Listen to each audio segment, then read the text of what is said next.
Skins is a show about teenagers with extreme personalities. Teenagers radicalized by the human experiences and amoral conditions of the postmodern era. Skins is extremely good. Oh boy, this is cool. This is good. This is good. What I'm about to say is going to sound like a criticism, undoubtedly. But Skins UK is a lot like if Harmony Korine directed American Pie. That's the best way I can describe it. It's a very special, very insightful, very edgy, yet very funny and entertaining show. I was nervous going into it because the tone set by the first episode, Tony, was a bit darker, decidedly edgier, obviously going for a more controversial sort of reputation. And I was nervous. I was like, God, how that's gonna go too far? Is this going to go too far? And it never truly did, except for once. And actually, I'd like to talk about the one time Skins UK went too far first before I talk about anything else, because the instance where it went too far is also the instance where it attained genius, philosophical genius, in my opinion. And I'd love to talk about Tony. Tony, played by Nicholas Hoult, who I didn't know he was in Skins. I didn't know Dev Patel was in Skins. I didn't know anybody was in this show. I heard of Skins for a long time. This came out in 2007. I was like 17 when it came out. I was the target audience, and I think it did interest me, but I didn't have a way to watch it when it was originally on. I may have watched one episode once, but can't remember it at all. I really didn't have a way to watch that show, and I was way too busy at 17, doing drugs and sleeping around in real life to watch it shown on television. My life really wasn't as hopeless as these characters in Skins. I mean, maybe a little bit. Maybe a little bit. Don't sell yourself short, Zach. You're a piece of shit too. And this is definitely a show that's brought up by a lot of you that you wanted me to cover because I'm obsessed with teen drama. You're like, you got to do Skins UK, specifically the British Skins. You have to do it. And here I am. And I'm very happy I did it because, yeah, it's extremely good. Let's talk about Tony. Let's talk about where it went too far. Let's talk about these characters. Tony, first of all, I love all these characters. And these characters would hate what I'm about to say, but I don't care. Every one of these kids, they're all so sweet. These are the sweetest kids. And you might be confused about why I'd say that, because they do objectively cruel, awful things. But the show does such a good job of displaying the massive sensitivities within all of them. The desire, the drive to actually feel something authentic, genuine, or unexpected, something real. And I find that to be so sweet, the ways that they try and ultimately fail time and time again to cultivate genuine connections. There's some fatal, fundamental character flaw within each of them that prohibits them from being as truthfully humane as I think each of them would truly like to be. With other characters like Sid and Cassie, Maxie, you can see these sensitivities in a much clearer way. Anwar, Jal, you can see these sensitivities in a much easier way. Actually, you see the sensitivities within everyone very easily, except for Tony. Tony, for 8 solid episodes, for the overwhelming majority of this season, is almost an operating sociopath. He's a functional psychopath. But there's like so much more to it than that. I mean, he's a cruel character. He seems to exclusively engage in relationships of command, relationships of manipulation. I mean, he's expressed as much, like, blatantly to people. He loves keeping Sid and his girlfriend, Michelle, under his thumb. He manipulates everyone, and he says it's out of boredom. But Sid comes to learn the truth. He does it because he can. He does it because he's literally a bad person who doesn't care about anything. He's an awful person. And we see him several times reading from different philosophers. I believe the first time we see him, he's reading Nausea by Jean-Paul Sartre, which I read all the time in high school. I was not like Tony, by the way, but I did read Nausea. And Nausea, existentialism, or even nihilism, he read Nietzsche later, can radicalize uh, a hopeless youth, and especially a narcissistically hopeless youth. Um, and throughout the season, we see Tony set up these games of manipulation and use everyone around him, betray everyone around him. And by around episode 8 and 9, near the end of the season, he loses everyone. He loses everything. His games stop working. Little by little, as the season progresses, his control over this group and his control over his own life starts to fall apart. And the episode where it went too far, and when I say went too far, I'm talking about the tone, I'm talking about the intense edginess of it, like the despair of the show, because there are certain episodes like Chris where we came very close to going too far, but we somehow managed to stay on the digestible side of the line that is too overwhelming emotionally to deal with, because sometimes a show can be so overwhelming that it's emotionally exhausting. And Skins had one episode where that was it. It was called Effy. It's where we focus on Tony's sister, who I genuinely, I'm going to tell you right now, I forgot she existed. Because the last time we see her in the first episode, Tony sneaking into the house, not saying a word, and then we don't think about her again until episode 8. I'm not even sure if there's a mention if anyone even mentions her until episode 8, where the episode focuses on her. If you watch Skins, you know that each episode there's a central featured character within them, and she got episode 8, Effy, and we kind of follow her through what she does at night, which is just this wild, almost like club kid, bird's eye view of nihilism.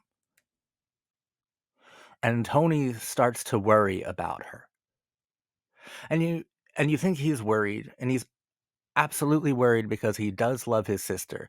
It's like the one person that he does love in the entire world. But you also get notes of jealousy from Tony, because Tony hates the boredom of his human experience, especially where they live. He hates the idea that his sister is somehow leading a more chaotic life than him. He's also a person who believes that chaos might be the only true definer of the human condition.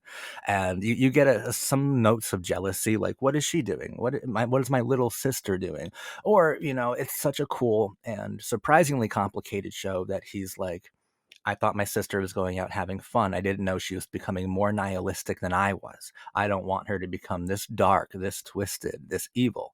Because that's literally the only person he cares about. He does care about Sid. He does care about Michelle, but that takes a little bit longer for him to truly express and accept. But in the episode Effie, God, man, it got so dark. The second it got too dark was when Effie finally spoke, and she said, sometimes I feel like I was born backward.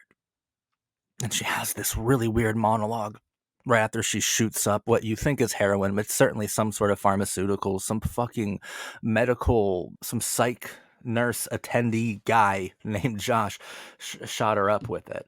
And she goes on this monologue directly after intravenously doing the drug, and she talks about how the people that she, like, everything's backwards in her psychology and her philosophy. The people she should hate, she loves. The people she loves, well, she should hate. And passes out. Tony is searching for her. And right after Sid and Tony have this huge fight, and Sid kind of breaks away from the manipulation of Tony, at least within that moment, and calls out Tony for exactly what he is, which is basically vicious, a vicious sociopath. Tony goes by himself to the party where his sister is, and Josh is there, and I don't want to get into it, but this is largely Tony's doing, because Josh was the target of one of his like perverse manipulation games. And Josh is like, I will let you call 911 and save your sister if you fuck her. You need to fuck your sister right now. And it gets really aggressive. It gets really confrontational. He makes Tony beg. He makes him beg. And then he lets them go. And Tony is entirely defeated. And when I first watched that episode, as it was happening, I was like, nope, this is the mistake. This is the flaw. This is the mistake. This is the fatal flaw. This isn't good right now. Like, nope, this is not what I want from teen drama. This is way too dark. This is almost it's almost fetishizing edginess at this point. I was like, nope, I don't want to do this. This isn't good. This is the mistake. It finally went over the line. It finally got too dark, too edgy. It couldn't maintain its tonal balance, which I was very impressed by up until that point.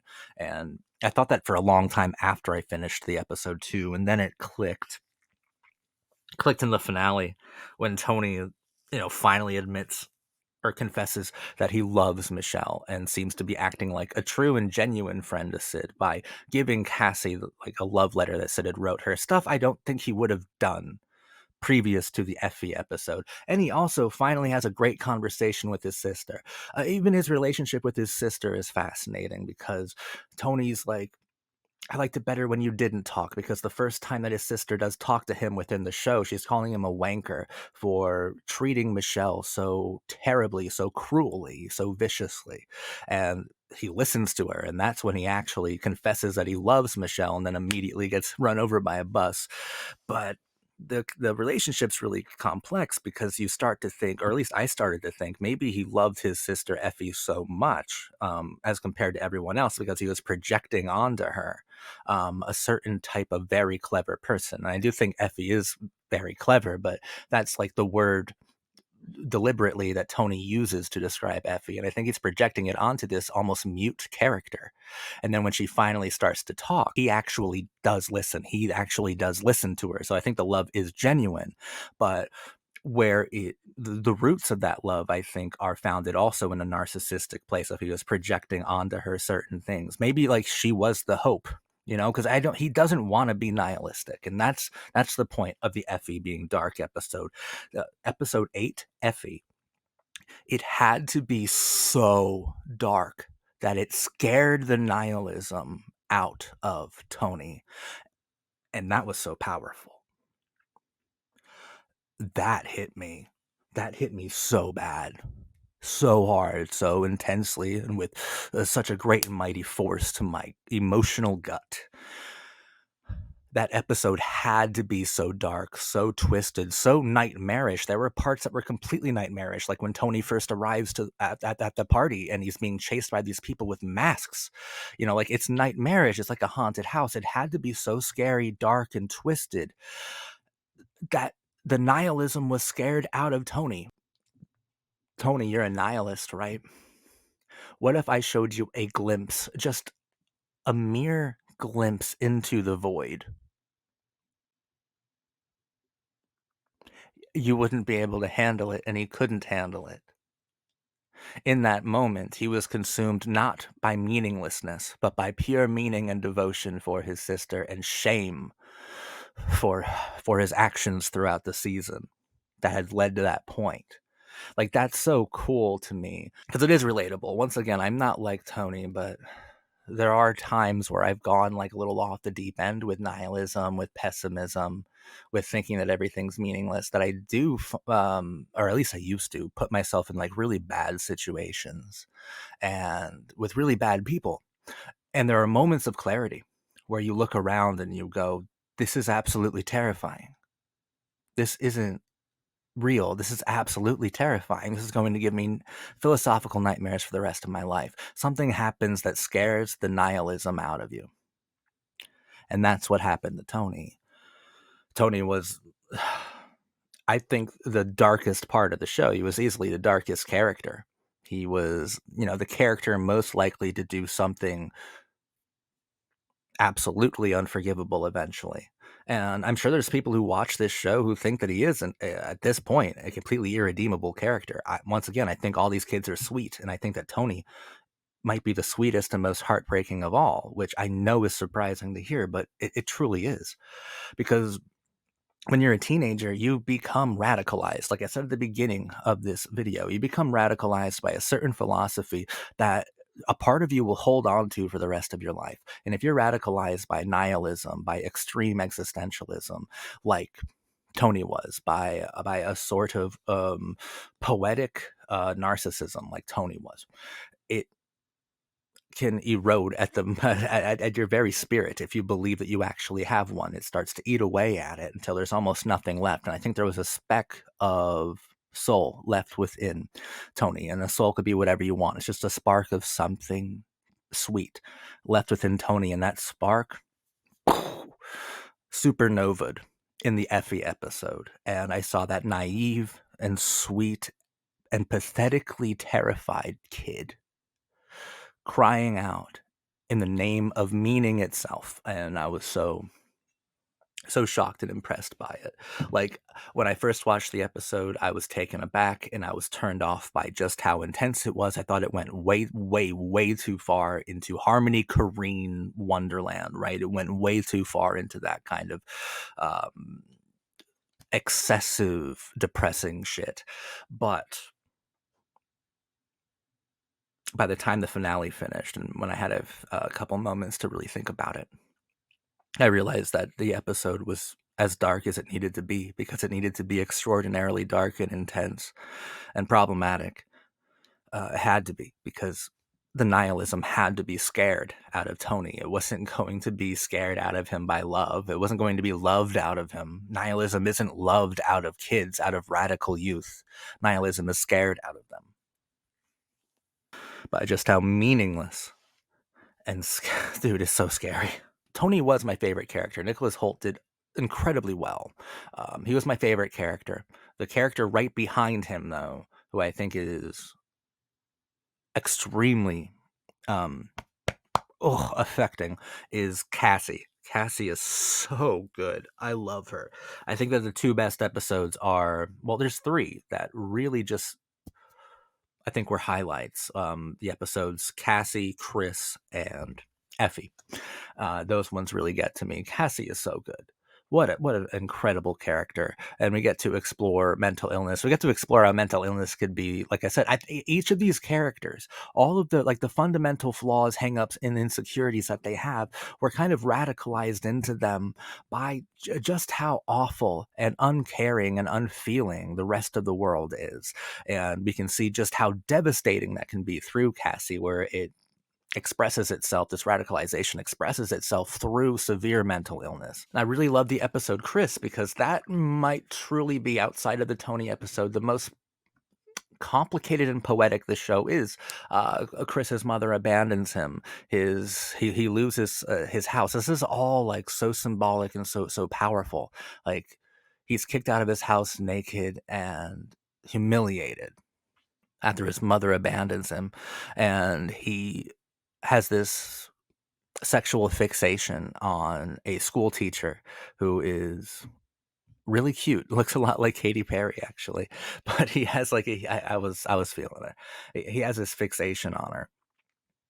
Who, in that episode, you start to see that it's partly like Freudian almost. It's like it's really deep how his mother abandoned him, so he's like putting all of his affections, wants, and desires onto this older ideal of a woman, his psychology teacher. Like, she goes to his party and then she leaves the party because Chris's bodily function, because he took a bunch of Viagra at that time and he just had like this perpetual hard on, and she leaves then, and he runs out into the street like begging for her to come back. It's more playful than I'm making it sound, but it's mirrored and paralleled with the fact that the other older woman in his life, his other Madonna, had left him.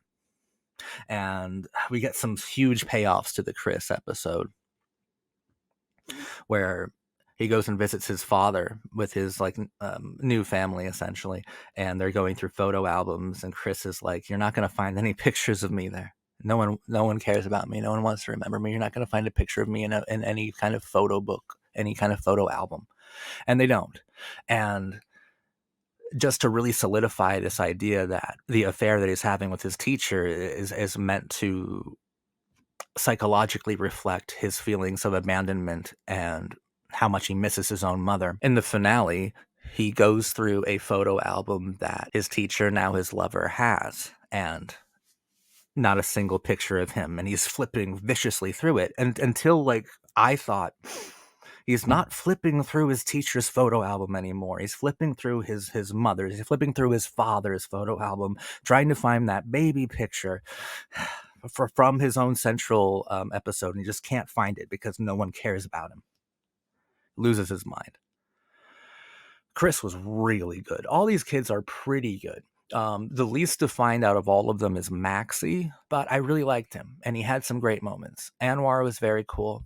We get to talk about kind of a more conservative religious upbringing, especially within his friendship to Maxie. Maxie being a gay character. I loved Maxie. He was awesome. I just wish I had a little bit more insight into him. And I think we'll get that in the next season. I liked Maxie a lot. Michelle was wonderful. Michelle was great. Sid, I think if I had to choose a main character, I feel like Sid gets the most time to develop. Sid is really cool. Sid is great. Sid is being controlled by two things, by his the way he idolizes Tony, this nihilist choir boy, and by how much he wants to fuck Michelle. And his arc over the season is realizing that he loves Cassie. Thank God, Cassie is just adorable. You should love Cassie. She's a cool character. I do need to talk about the structure of Skins. You know, the way that this season or series is designed. It has a UK structure. In Britain, seasons tend to be shorter. So we're dealing with a 9-episode season here. I think the others are all going to be 10. And what ends up happening with that, you get the most power compacted into the fewest amount of episodes, which can make Skins feel overwhelming on the regular. I greatly prefer the kind of television structure of episodes popularized by network television, where it's anywhere from 18 episodes to 30 episodes. 22 seems to be the Goldilocks zone. Like a 22 or 23 episode long season seems to be perfect. That seems to be how you do it beautifully. Because I think through those long seasons, you actually get to grow and change with the characters. You give these massive events more room to breathe, and it's also more challenging for everyone involved to keep coming up with interesting ideas, and allows for experimentation too.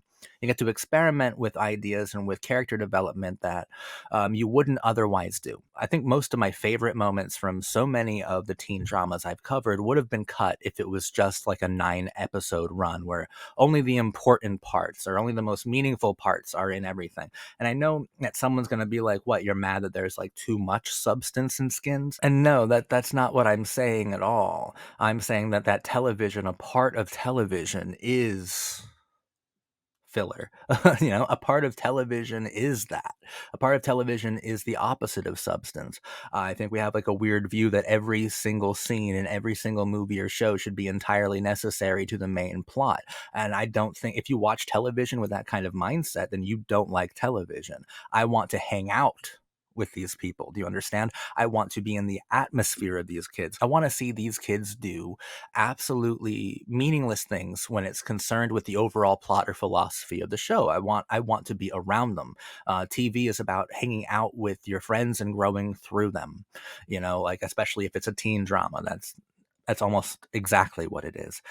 Every scene in a smaller show or in a shorter show, in a shorter season that like Skins has, is so powerful because they have to be, because they only have a certain amount of episodes. And I think it's easy to say, yeah, Skins was so good. It was so dark and so cool. It's easy to do 9 episodes like that. It's easy to do 9 episodes even with this crazy kind of balancing act within the tone and the attitude and the philosophy of the show. It's easy to do 9 episodes. They can't do 22. There's no possible 22. That's a feat. That's a huge accomplishment. If you can maintain mastery for 22 episodes, wow. that's something to write home about. I'm not as impressed when it's 9 episodes, because ultimately I feel like if we're condensing all of this like powerful stuff into such a small amount of time anyway, might as well just make a film. Um, but the UK, Britain, they treat television differently. So I can treat this differently as well and tell you that it is extremely good. British television, it's absolutely good. Uh, so um, the British seem to have a different way of preparing and producing television, which is shorter, which is faster, which is more to the point. I prefer the American way of doing it. Absolutely no debate. This wasn't an American show, so we're okay. I think another point that I have to discuss is the controversy surrounding the show. And like a cursory Google search made it clear that it was about the sexual content of the show, the eroticism of the show, and the ages of the cast members involved. I'm not sure how old they are. They do look exceptionally young. Like they do look like the ages of the characters that they're playing. They look very young. I'm talking about the principal characters. I'm talking about the main characters who participate in scenes with more problematic content in them. They should all be over 18, in my opinion. Because I don't think there's any reasonable argument why they should actually be teenagers. There's none. There isn't one. I think I have edgier kind of cinephile friends who would be like, it's more real, it's more realistic. I don't want that. And neither do you. You're watching television. Like if you go to television, if you go anywhere apart, even if you watch documentary, if you watch the moving image for realism, you're an idiot. But especially television. Realism. Get fucked, bro. Like, no. No, you don't actually. That's not a reasonable argument.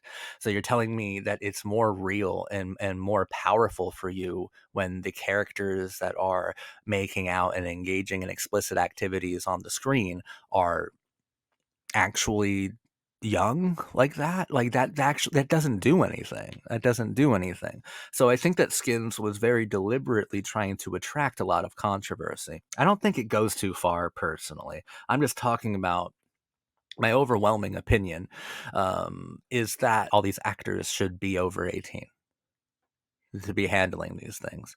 And I don't think there's a reasonable argument for why I guess most of the Skins cast were under legal age. Like I don't, there's no reasonable argument for it. I think, and I'm not infantilizing these actors at all. I'm just simply saying it's better for everybody, the viewer, the actor, the network, for the show. At least when you're making a show like Skins, where part of the draw is its edginess, and you can't be edgy in 2007 without being sexually edgy. I don't think that kids should be participating in performing sexually edgy things on television. I think 18-year-olds can do it. 18 up, go for it. But otherwise, you are courting controversy and drama. You are courting the media to say certain things about your show.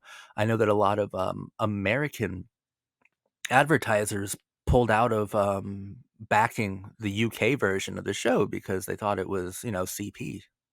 They thought a lot of it was too excessive. Uh, I don't agree with that. I think that's like really puritanical. Nothing, okay, unless they go way too far in later seasons, nothing in season one would warrant that. Season one goes just far enough, right? It's fine. It's fine. It can't go much further than that. And also, well, that's the thing. That's the thing. I was about to say the characters will get older, but the one thing that I do know about Skins is that the cast changes every 2 seasons. Like we only follow them through what's it called, sixth form, like their first 2 years of what the British call college. through being 17 and 18. I think that's like when we follow them. So I was about to say they get older, so it might be fine. But every 2 years, we get a new group of extremely young actors. So who knows how far Skins will go. Right now, it's fine. Right now, it's fine. I understand criticisms, and that's the thing, dude. Like, we don't actually want to see teenagers in teen dramas. We don't actually want to. They look awkward. Um, it's weird. It's weird. People always make fun of the idea of someone in their mid 20s or even late 20s playing a high school student, but whereas that's like preferable to me. I prefer that. You're playing archetypes. You're not making a documentary here. And I much prefer that. I don't see what's so fucking funny about that, because like what you're actually saying is that instead of a 25-year-old dealing with like a teen pregnancy storyline, you'd rather see a teenager dealing with the sex and teen pregnancy storyline. And I think that that's worse. I think that that's more problematic to do, honestly. When you're watching TV, there's a suspension of disbelief. Like, I don't have to believe that everyone is who they say they are. That's part of acting and part of the style of a show. But part of Skins' style is that I think it is trying to be ultra realistic in a very stylistically insincere way, which is really cool, which makes it edgy, which makes it kind of confrontational. But it is going for a bit more of that raw kind of feeling. So uh, it cast accordingly, meaning younger, unknown actors. So that's that. Wish I didn't have to talk about that controversy, but it's the most pronounced here. Most of the shows I've covered, maybe all of the shows I've covered, are mostly featuring actors in their 20s playing teenagers. And we can talk about those people in different sorts of ways that we can't within Skins. Skins, I think, is courting controversy based on not only the ages of its actors, but the visibility of them. Like, no one knew who they were, and also the sexual content of the show. They knew exactly what they were doing with Skins. They were trying to be edgy, trying to be controversial. And I think it worked and gave it a reputation amongst the youth within 2007. I mean, that might be the reason why I heard about it. It was notorious, infamous. So there you go. But I do think it's a very well-made show. It's an excellent British television show. And British television shows, like I said, um, they have certain things that I find disagreeable within a television format, meaning shorter seasons. I prefer 22, 23, even 30 episode seasons. They have like 9 to 10 episode seasons. They're a lot more edgy. There's a lot less censorship put upon them, which gives them a lot more room to operate. I kind of appreciate the creativity that is forced upon showrunners and writers and crews of people who worked on American networks like the WB or Fox, where they had to work within the limitations and restrictions of the studio and end up making something even more creative, more imaginative, more philosophical and special on account of it. You don't seem to have those restrictions in Britain. I think it is a very good, extremely good season of television, though. But the most important thing I think about this season is like how it scares the nihilism not only out of Tony, but possibly out of the more troubled male viewers watching the show. I think it might scare the nihilism out of everyone who watches the show. That Effie episode's really powerful. That's really good. Pulls off the impossible. Like a show like Dawson's Creek has to introduce a new sincerity to transcend nihilism. Skins, it's like a horror movie in the sense that it scares the nihilism out of the viewer and out of its primary character, out of its heartthrob male lead, Tony. It's incredible. The last couple minutes of the finale had me eye rolling in a big way, though, where all the characters spontaneously start to sing Wild World together. I was like, no, no, I'm watching Glee again. I'm watching Glee. This is fucked. It's fine. I think that if I hadn't just watched over 100 hours of Glee, I would have been way cooler and more open to the ultimate finale of the show, which is them singing Cat Stevens songs. Like, I would have been way more open to it, but I don't know. Even then, I would have fucking died of cringe watching Tony sing it while he's like, I don't know, maybe dead on a sidewalk, like, nothing that a world can do. Oh, baby, baby, it's a wild world. And he's like, what are we doing? What are we doing, dude? What the fuck are we doing? These are all incredibly sweet kids trying as hard as they can to be meaningful and feel meaning. And that's hard, man, especially in 2007. But I was very impressed by the way these characters meshed, got along with each other, and how narratives intersected, even with like the secondary characters who were kind of in the periphery, started popping up in other of our main principals' narratives. Like I loved how it was designed. It was pretty elegant. It was pretty clever. I really liked it a lot. The writing was mostly extremely good. The character work was outrageous. So many sensitivities, and there's so much power to every episode. The power is kind of arguably overwhelming because it's a smaller season, so the most amount of power into each episode. I need a breather. I need to be able to step back and be like, okay, whew, let's fucking recover from that. Okay, can we recover from how heavy that last episode was? Nope. Nope, we're into something even heavier, which you can argue is insight into the teenage experience of 2007. It was relentless, it was exhausting, and it was always heavy. Um, all these insane forces were encroaching upon your own personal quest for meaning and just trying to destroy it from every angle. And that's basically what Skins is showing us. It's exhausting. There's a lot of power to every episode, and you really need a break. You really need to take a fucking step back, have a cigarette, man. Because you feel like you've been through war after some of these episodes, especially if you end up connecting with these characters. I connected with them a lot. I thought they were all brilliant. Damn, man. Wow. That's like the problem I see coming up. Like I am very curious and intrigued by the concept of changing the cast every 2 years.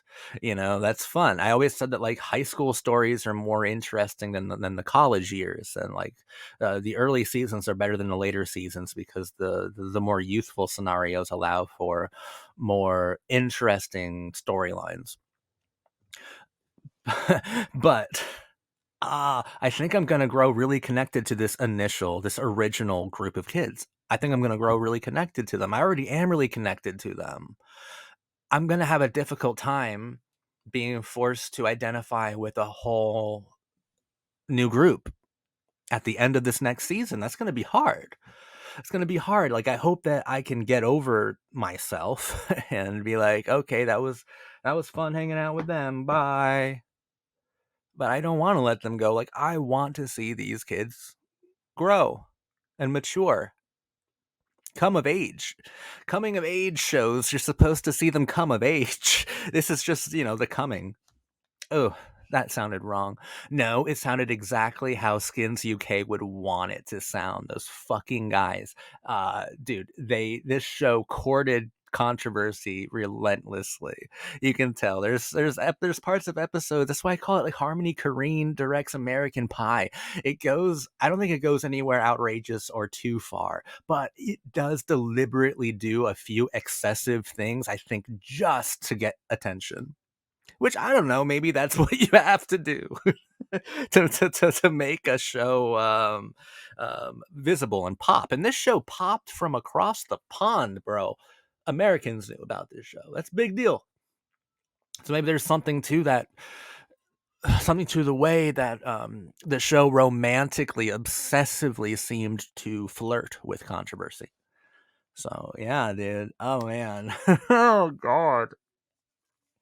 But Skins UK, very powerful, very good first season.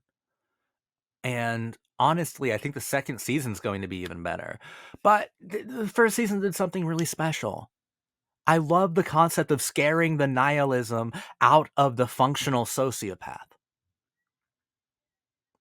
I love the idea of scaring the nihilism out of Tony in that way. I don't know how it did it, but it made me love how dark its darkest part was. I'm in love with Skins and in its darkest place. I'm in love with the darkest place that Skins season 1 went, because it scared the nihilism out of Tony, scared the remaining nihilism out of me, and I think it scared the nihilism out of a large part of my generation, being millennials. Fuck yeah, dude. This was good. I've been your cult boyfriend. Thanks for watching. I'll be back talking about season 2.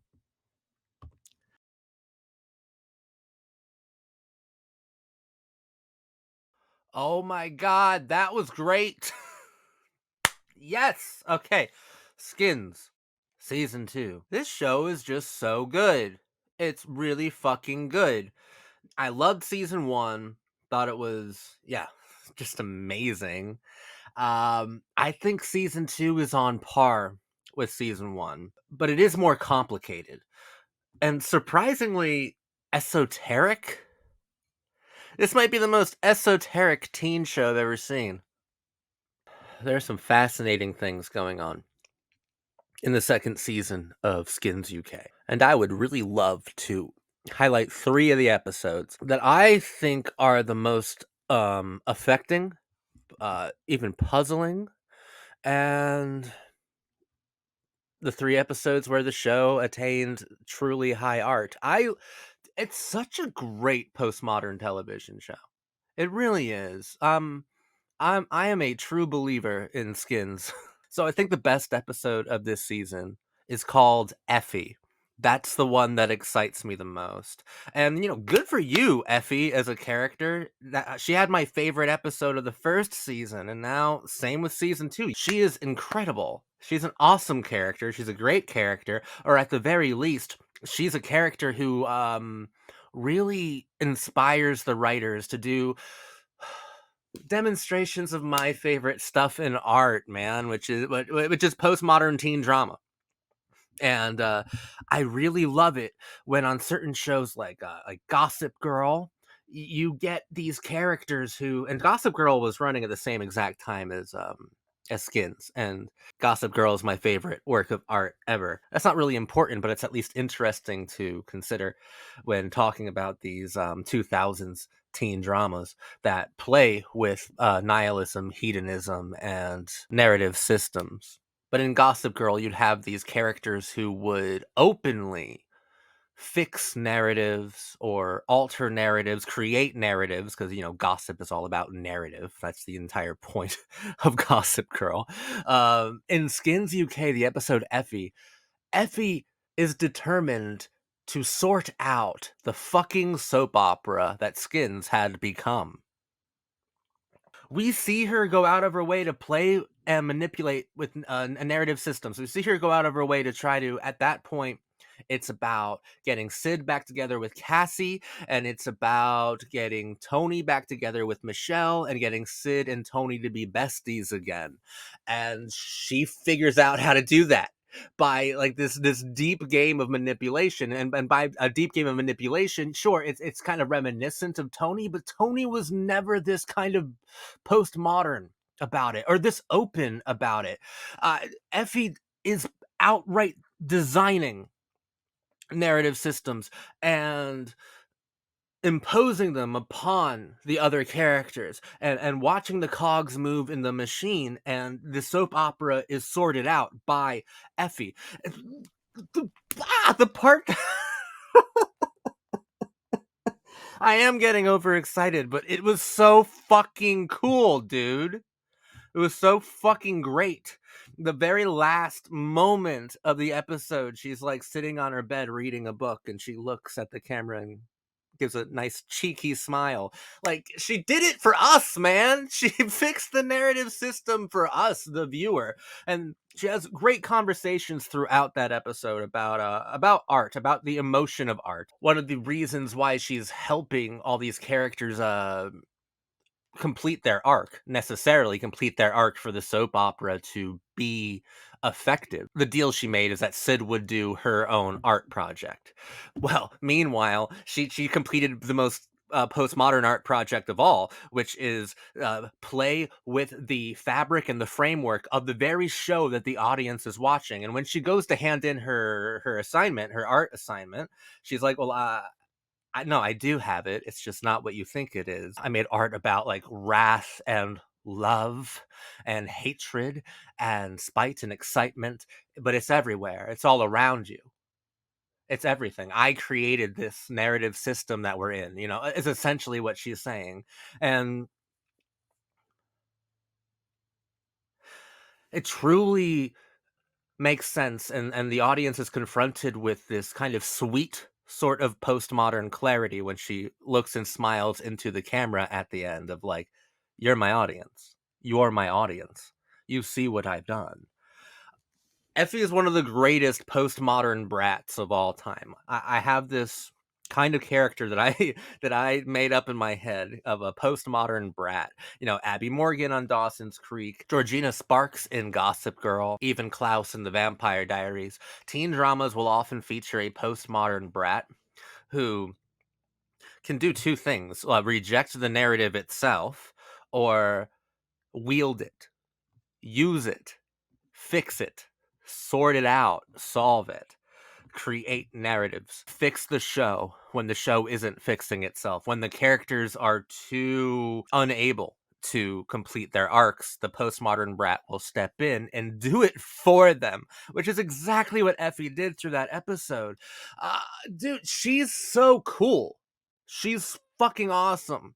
The Effie episode is amazing. It's my favorite episode of season 2 because like we see this character directly interacting with the narrative systems themselves and solving them and fixing them. And in a show that can be as nihilistic and hedonistic as Skins, the fact that Effie fixes them for good, I think, speaks volumes about this kind of secret sensitivity within her character, about how perhaps she appreciates the art that is the lived experience of your teenage years. And the fact that she looked at me, at us, at the very end of the episode, like, you're welcome. I know I did it well. Like, it's so good. It's so good. Like, dude, fuck you, man. That's so amazing. Another episode that is fascinating is Tony's episode. Now, Tony, at the very end of season 1, he was struck by a bus after telling Michelle that he loved her. It was like he grew a conscience and then was immediately hit by a bus directly afterwards as punishment from the nihilistic universe itself. Like cosmic punishment. And he starts this season essentially lobotomized. He is almost emotionally unrecognizable from the Tony that we knew in season 1. He is absolutely more likable, although, if you remember correctly, he was my favorite character in the first season. I think that Effie is my favorite character now, based on the fact that I think she knows she's a character. Like, that's so cool to me. None of the other characters do, but Tony's been lobotomized by meaning. He's a nihilist who was, at the end of the first season, was overwhelmed by pure meaning, and the pure meaning was too much, essentially, and he was lobotomized by meaning itself. Fuck, that's complicated, and it's really sad seeing what's going on with him, especially knowing how far his character went at the very end of last season. Like, this functioning sociopath grew a heart. I mean, I think that's pretty incredible. The nihilism was scared out of him at the end of the first season. But now we're dealing with this kind of like lobotomized version of the teenage psychopath. And the episode Tony, oh my God, fucking eat your heart out, Sopranos. Like, this shit, dude. It's like 90% entirely made up in his head, and it's symbolic and it's archetypal. It's fucking almost dream logic in a sense. It's so powerful. It's so crazy. It's crazy. I could probably be here for 2 hours analyzing just the episode Tony. Like, there's so much poetry and like metaphorical value to that episode. There's so much poetry to that episode, the deepness of it. But I'm gonna focus on like the main part of it. It begins with Tony at the club, and he and Cassie are watching Michelle and Sid, who are now together, and they're kind of scheming, conspiring together against them. Cassie doses him up, gives him he gives him some drugs, and then the next thing I believe that we see is Tony leaving to go for an interview to university, and his sister says, "Good luck. Like you can do anything." His sister Effie. And on the train, he has all this weird shit. In the bathroom, he meets this like mysterious brunette girl, and that mysterious brunette girl reappears at the college, and is clearly acting like someone who is both real and unreal, with one foot in reality and one foot in like the subconscious reality that we all share in a very large way. This dark-haired girl kind of gets Tony to be reacquainted with his sociopathic, earlier hedonistic version of himself. Like they hang out in this uh, dorm with these two kind of gay stoners, and she gets a tattoo. Like they have sex there, and that was a huge thing for Tony because Tony's dick wasn't working since the accident rearranged his brain. And at the very end of the episode, he turns around and you see a tattoo on his back, and like it's very clear. It's very clear that nothing happened. That was all in Tony's head. It was all metaphorical and stuff like that. So let's focus on like the obvious meanings of it, because you can analyze the as esoteric imagery, the esoteric like dialogue of it for a very long time. But it's largely about Tony reconnecting with the earlier version of himself, or that eternal part of himself, being the animus, being his wrath, being his animal, being that which propels him forward, or like that undying part of him. Like there is an undying nihilist within Tony that he needs to reconnect with in order to operate at all within the ultra modern universe, which is very, very cold and calculating. And yes, this mystery, like sexy brunette figure, is highly symbolic of his own animus. Like he'd be the masculine version of her psyche, and like she's the feminine part of his, and he needs to reconnect with that. But that girl gets more and more interesting because I do feel like she is Effie coded in a very large way, and like Effie's the last person that we see before he goes to college. I mean, but at that point he's tripping anyway. He's on a trip. He's on drugs anyway and hallucinating. But Effie is very, very um Tony coded, similar to this mystery brunette. That they act in a lot of the same way. They seem to have, I think, similar speech patterns, and their behavior mirrors each other. And I would have to call, now that I've got to know Effie like a little bit more. Like she has taken the mantle of Tony, not simply as my favorite character, but also as the show's kind of resident nihilist. Like, but she's also a sweetheart at the same time. Like Effie is the feminine part of nihilism, whereas Tony is the masculine part, and those parts would have to reunite. And like the first thing that Burnett ever says to him is because Tony's having a panic attack in the club bathroom, and she's like, "Do you want to fuck your sister? Because that's what they say panic attacks come from." She's just like talking shit when we first see her, which is super reminiscent of the show's darkest moment still to date, where Tony is trying to save his sister from Josh in this crazy kind of haunted house club party, and Josh is like, "I'll only let your sister go," who was like overdosing at that point and desperately needed medical attention. "I'll only let her go if you fuck her. You have to fuck your sister, or else she's not going anywhere."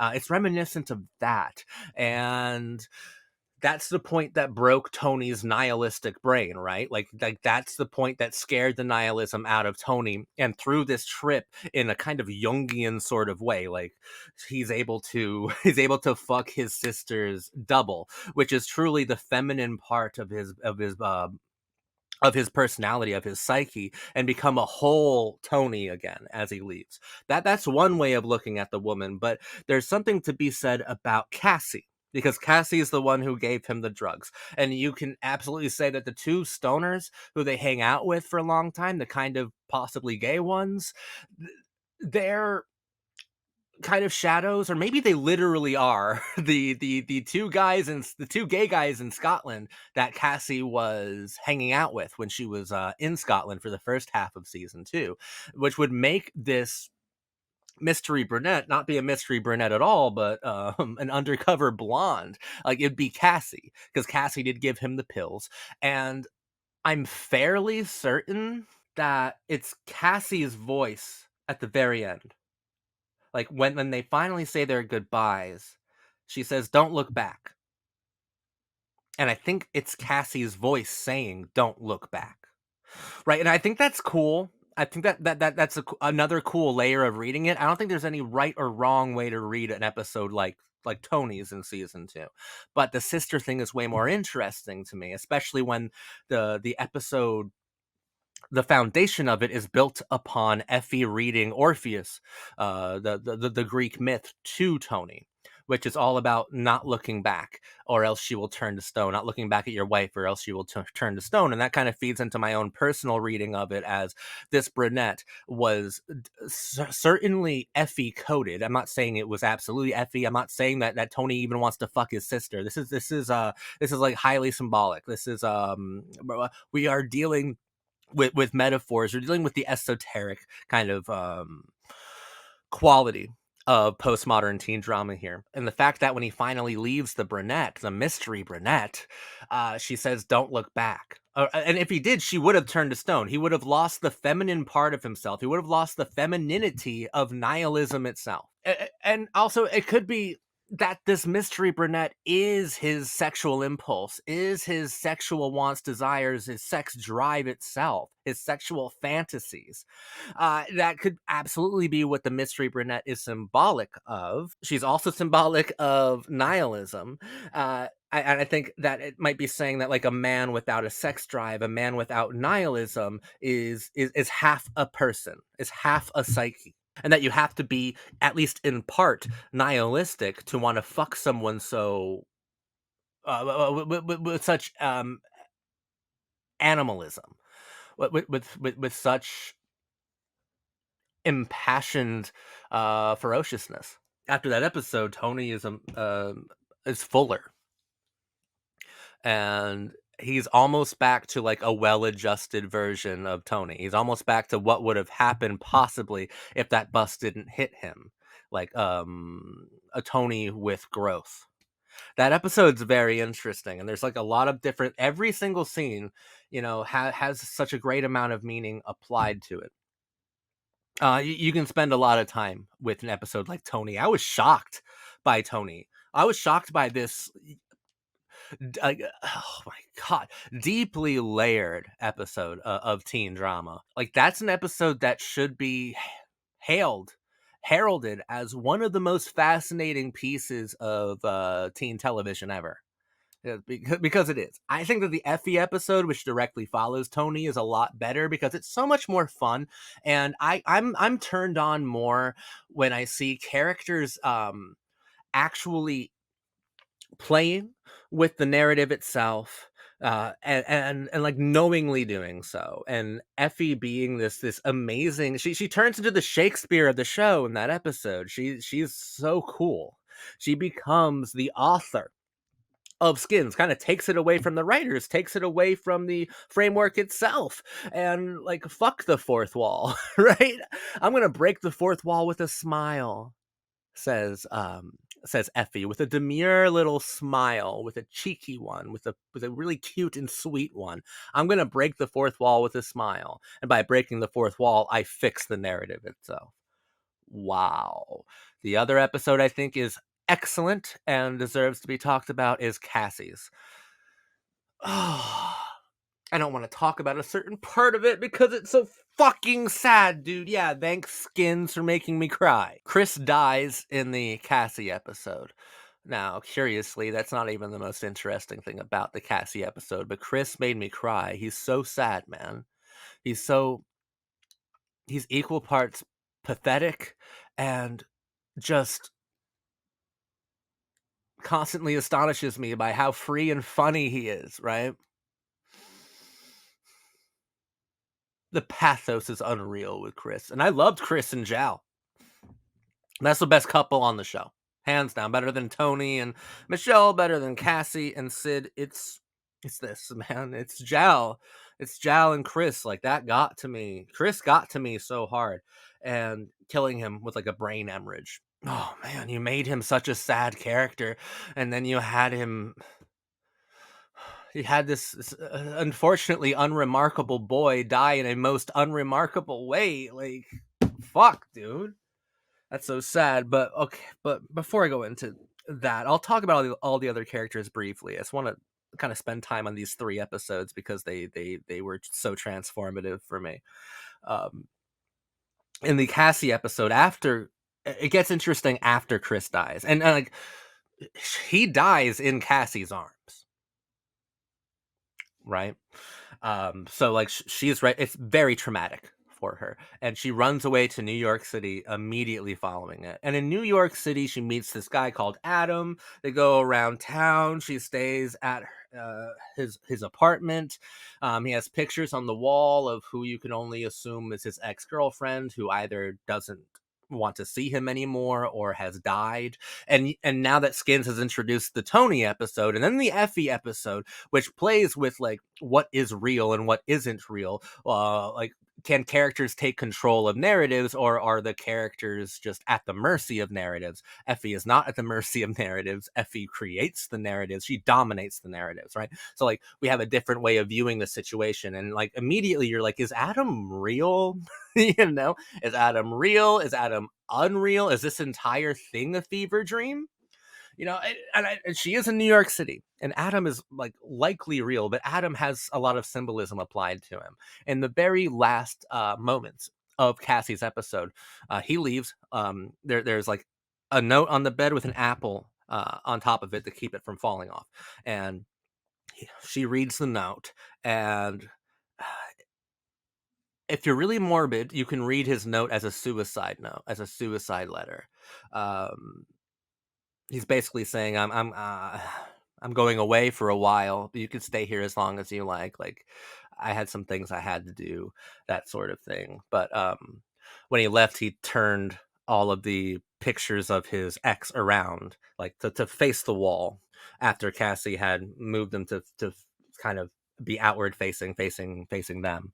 And she starts to cry as she takes a bite of the apple. Now, this means a lot of different things. This is such a powerful moment, right? The apple, I don't think we should get hung up on Adam and the apple. Like, we shouldn't be too biblical about it. You can be biblical about it if you want. Like I said, there's no right or wrong way to view these um, more intuitive parts of Skins. And I think that Skins is really cool in the idea that it is surprisingly so intuitive. The meaning is intuited, and I think that's really nice. You know, it's about intuition, a sort of postmodern intuition, which I've never truly seen before. So this is really cool. She eats the apple, and when I say eat and Cassie in the same sentence, that should be really powerful, right?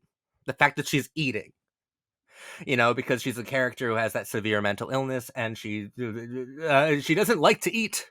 She doesn't like to eat, but she's eating the apple. And maybe, I don't know, maybe Europeans, maybe English people will view the apple more biblically than I will. But when a character in New York City leaves an apple for a character, I think of the Big Apple. And when she takes a bite out of it, she's taking a bite out of the Big Apple, and she's incredibly lonely. And her friend just died in her fucking arms. And the fact that she's eating into the Big Apple means I think she is settling there. Like she's staying there. And not just there in the Big Apple, but there in that emotional state, that pathetically desperate one that we see at the very end of the episode where she's crying. You know, I think that's what it's highly um, meant to represent. And since we're dealing with a show that, just like in the Tony episode, we had a kind of feminine mirror to him, which was really Effie coded, but Effie is also pretty Tony coded at the same time. Adam is a lot like Cassie. He's this blonde, quirky guy who is kind of impulsive and unpredictable, with not just a lot of sensitivities, like his sensitivities are all over his wall, the pictures of his ex-girlfriend, but he has a lot of sweetness to him as well. Like he is like a masculine part of her. He is a certain part of her. He might even be a mixture of Cassie and Chris. And when Chris leaves, I'm sorry, see, I'm already doing it. When Adam leaves, that's like Cassie having to relive in kind of dream logic the death of Chris, or completely come to terms with the fact that Chris is dead. Like Chris represented a lot to Cassie. I loved Chris and Cassie's friendship this season. They looked cool together and they had a lot of fun moments. A surprising amount of power came from their interactions. Adam could represent Chris in a large way, considering that Cassie projects onto people and latches onto people in ways that are unhealthy because she's like severely mentally ill. And I think in Chris, she must have seen him as more pure or more innocent or more profound, because he wasn't as secretive as the rest, or because he was just more devoted to Jal than anyone was ever devoted to any of their significant others. Like she saw in Chris something that was clean, which I think is so nice because Chris is the most hopeless and then like the most filthy of them all, but he has this such a large part of it's sweetness, right? I always call these kids like the sweetest kids ever. They're so sweet. um you just have to look really hard for it. I think that Chris had was the most obviously sweet out of all of them because he was the most doomed and the most damned. And like the way that Cassie interacts with certain people is really weird sometimes. I think that this fucking season was so great. I really do. The Effie episode, that's my favorite thing. And the fact that the show ended, right? This season ended with all the characters saying their goodbyes. We put a nice little bow on all the different narratives and the characters. But the last thing we see is Effie lying in Tony's bed. Just like when the first scene in the entire show is Tony lying in his bed, staring vacantly, like into the camera. This is Effie smiling into the camera, saying, "My turn now. It's my turn. You ain't seen nothing yet." I'm so happy that Effie is staying on because like all the other I know they're gone. I know they're primarily mostly going to be gone, and we get a whole new group of kids. But Effie's gonna stay. Effie is fascinating, and I'm happy. I'm cool now that I know that Effie will still be around because she does the most interesting things with the narrative systems, and by the most interesting things, she dominates them. She's amazing. And like you should have seen how excited I was when she looked into the camera again and smiled again, and it's like, oh, here we go. Here we go again, baby. Only better this time. Probably like, dude, I can't wait. I can't wait, dude. There's so many interesting things going on this season. I think that the character growth is really nice. We got like Maxie has become a lot more complicated and sophisticated, mostly due to the introduction of a new member of the group called Sketch, who I thought Sketch was excellent. Sketch was like so tragic. Sketch was like scary and intense, but full of this sweetness, right? But a dark and twisted and very lonely sort of sweetness. I loved Sketch. The character who was the least defined this season was easily Anwar. Anwar had a lot more to do in the first season. We don't even really, I don't even see him pray this season, which I think is just kind of upsetting that like that the religious notes of the show were completely abandoned, because I thought those are interesting to examine through Anwar. But that's fine. That's fine. Just like Maxie was the least defined in season 1, Anwar is the least defined in season 2. These are short seasons. It's only a 10-episode season. Not everyone can get their huge moment, and Anwar didn't really have one. But man, I loved all these people. They're so good. Jal. Oh my God, Jal, you're amazing. You and Chris, the chemistry, man. The tragedy.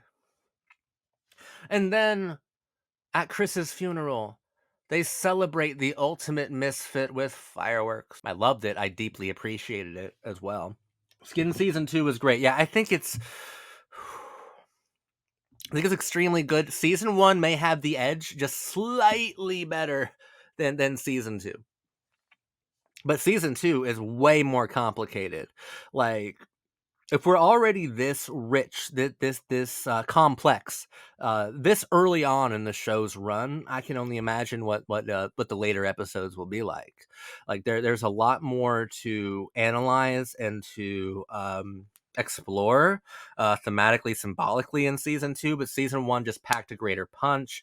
I think that its arcs were more rewarding to interact with. I thought that season 2 did get maybe overwhelmingly tragic. Like, Chris's death was truly overwhelming and exhausting. And it needed to happen.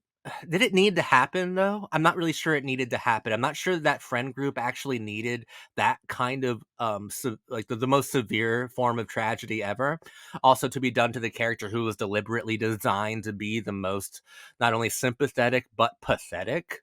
You know, like your heart can't help but go out to Chris during this entire show, and I think that like killing him like that unceremoniously, and also teasing us with the idea that he almost died and then they let him go from the hospital and then he dies in the very next episode. I think that's an act of cruelty upon the audience to play with our emotions a lot.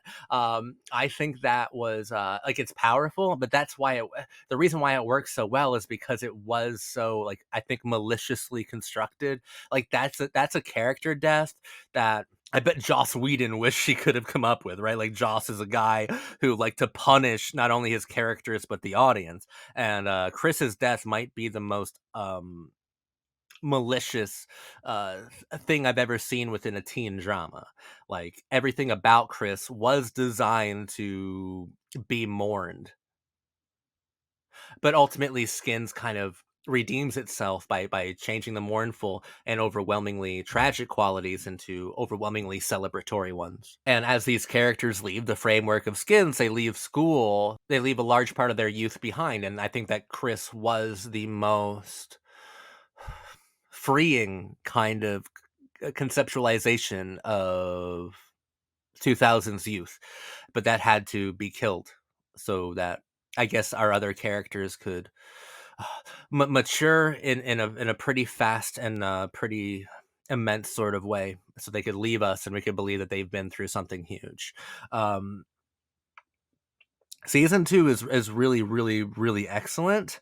It's just another kind of example of where I wish that I know that British television shows, they have like smaller crews, smaller budgets, so we get a shorter season. I also know that British television likes to be quicker and more to the point, more full of substance. But I would have loved for maybe like at least 16 episodes out of a season 2, especially with this much tragedy involved, because Chris's death is like the largest tragedy, but every single episode you honestly feel like you've been through war, if you're really engaging and interacting on like the highest possible level, and you relate and you love these kids so much, what they go through and what's going on in their heads and their hearts will destroy you and devastate you.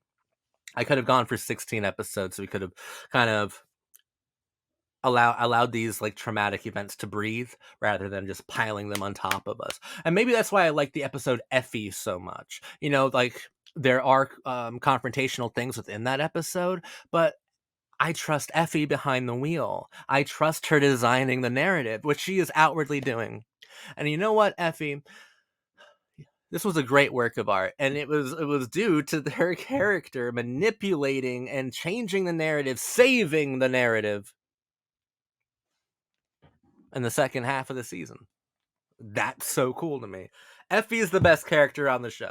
I can't wait to spend a lot more time with her in the next season, because the comparatively small amount of time that we get with her in seasons 1 and 2, the writers and even like the filmmakers, they are inspired in a completely different way. Like they're more daring, they're more artful, like they're incredible. When Effie's there, the philosophy of the show just sings, and it makes her smile while she looks at us. That's awesome, dude. That's so cool. But goodbye, I guess, this first generation of Skins characters. Wow. Holy fuck.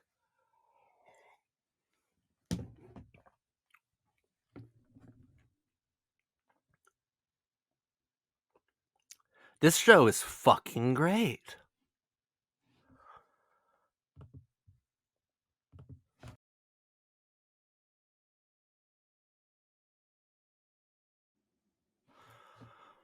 I'm your cult boyfriend talking about Skins Season 3. Effie takes control.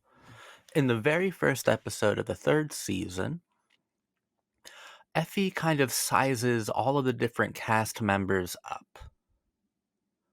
Of course, Season 3, outside of Effie, features an entirely new cast of characters. Season 3 introduces us to Skins Gen 2, and when we are first introduced to these characters, Effie is sizing them up with us, right? Just like how the audience is watching them going, oh, they're going to be interesting. Oh, no, they're going to be trouble, that sort of thing.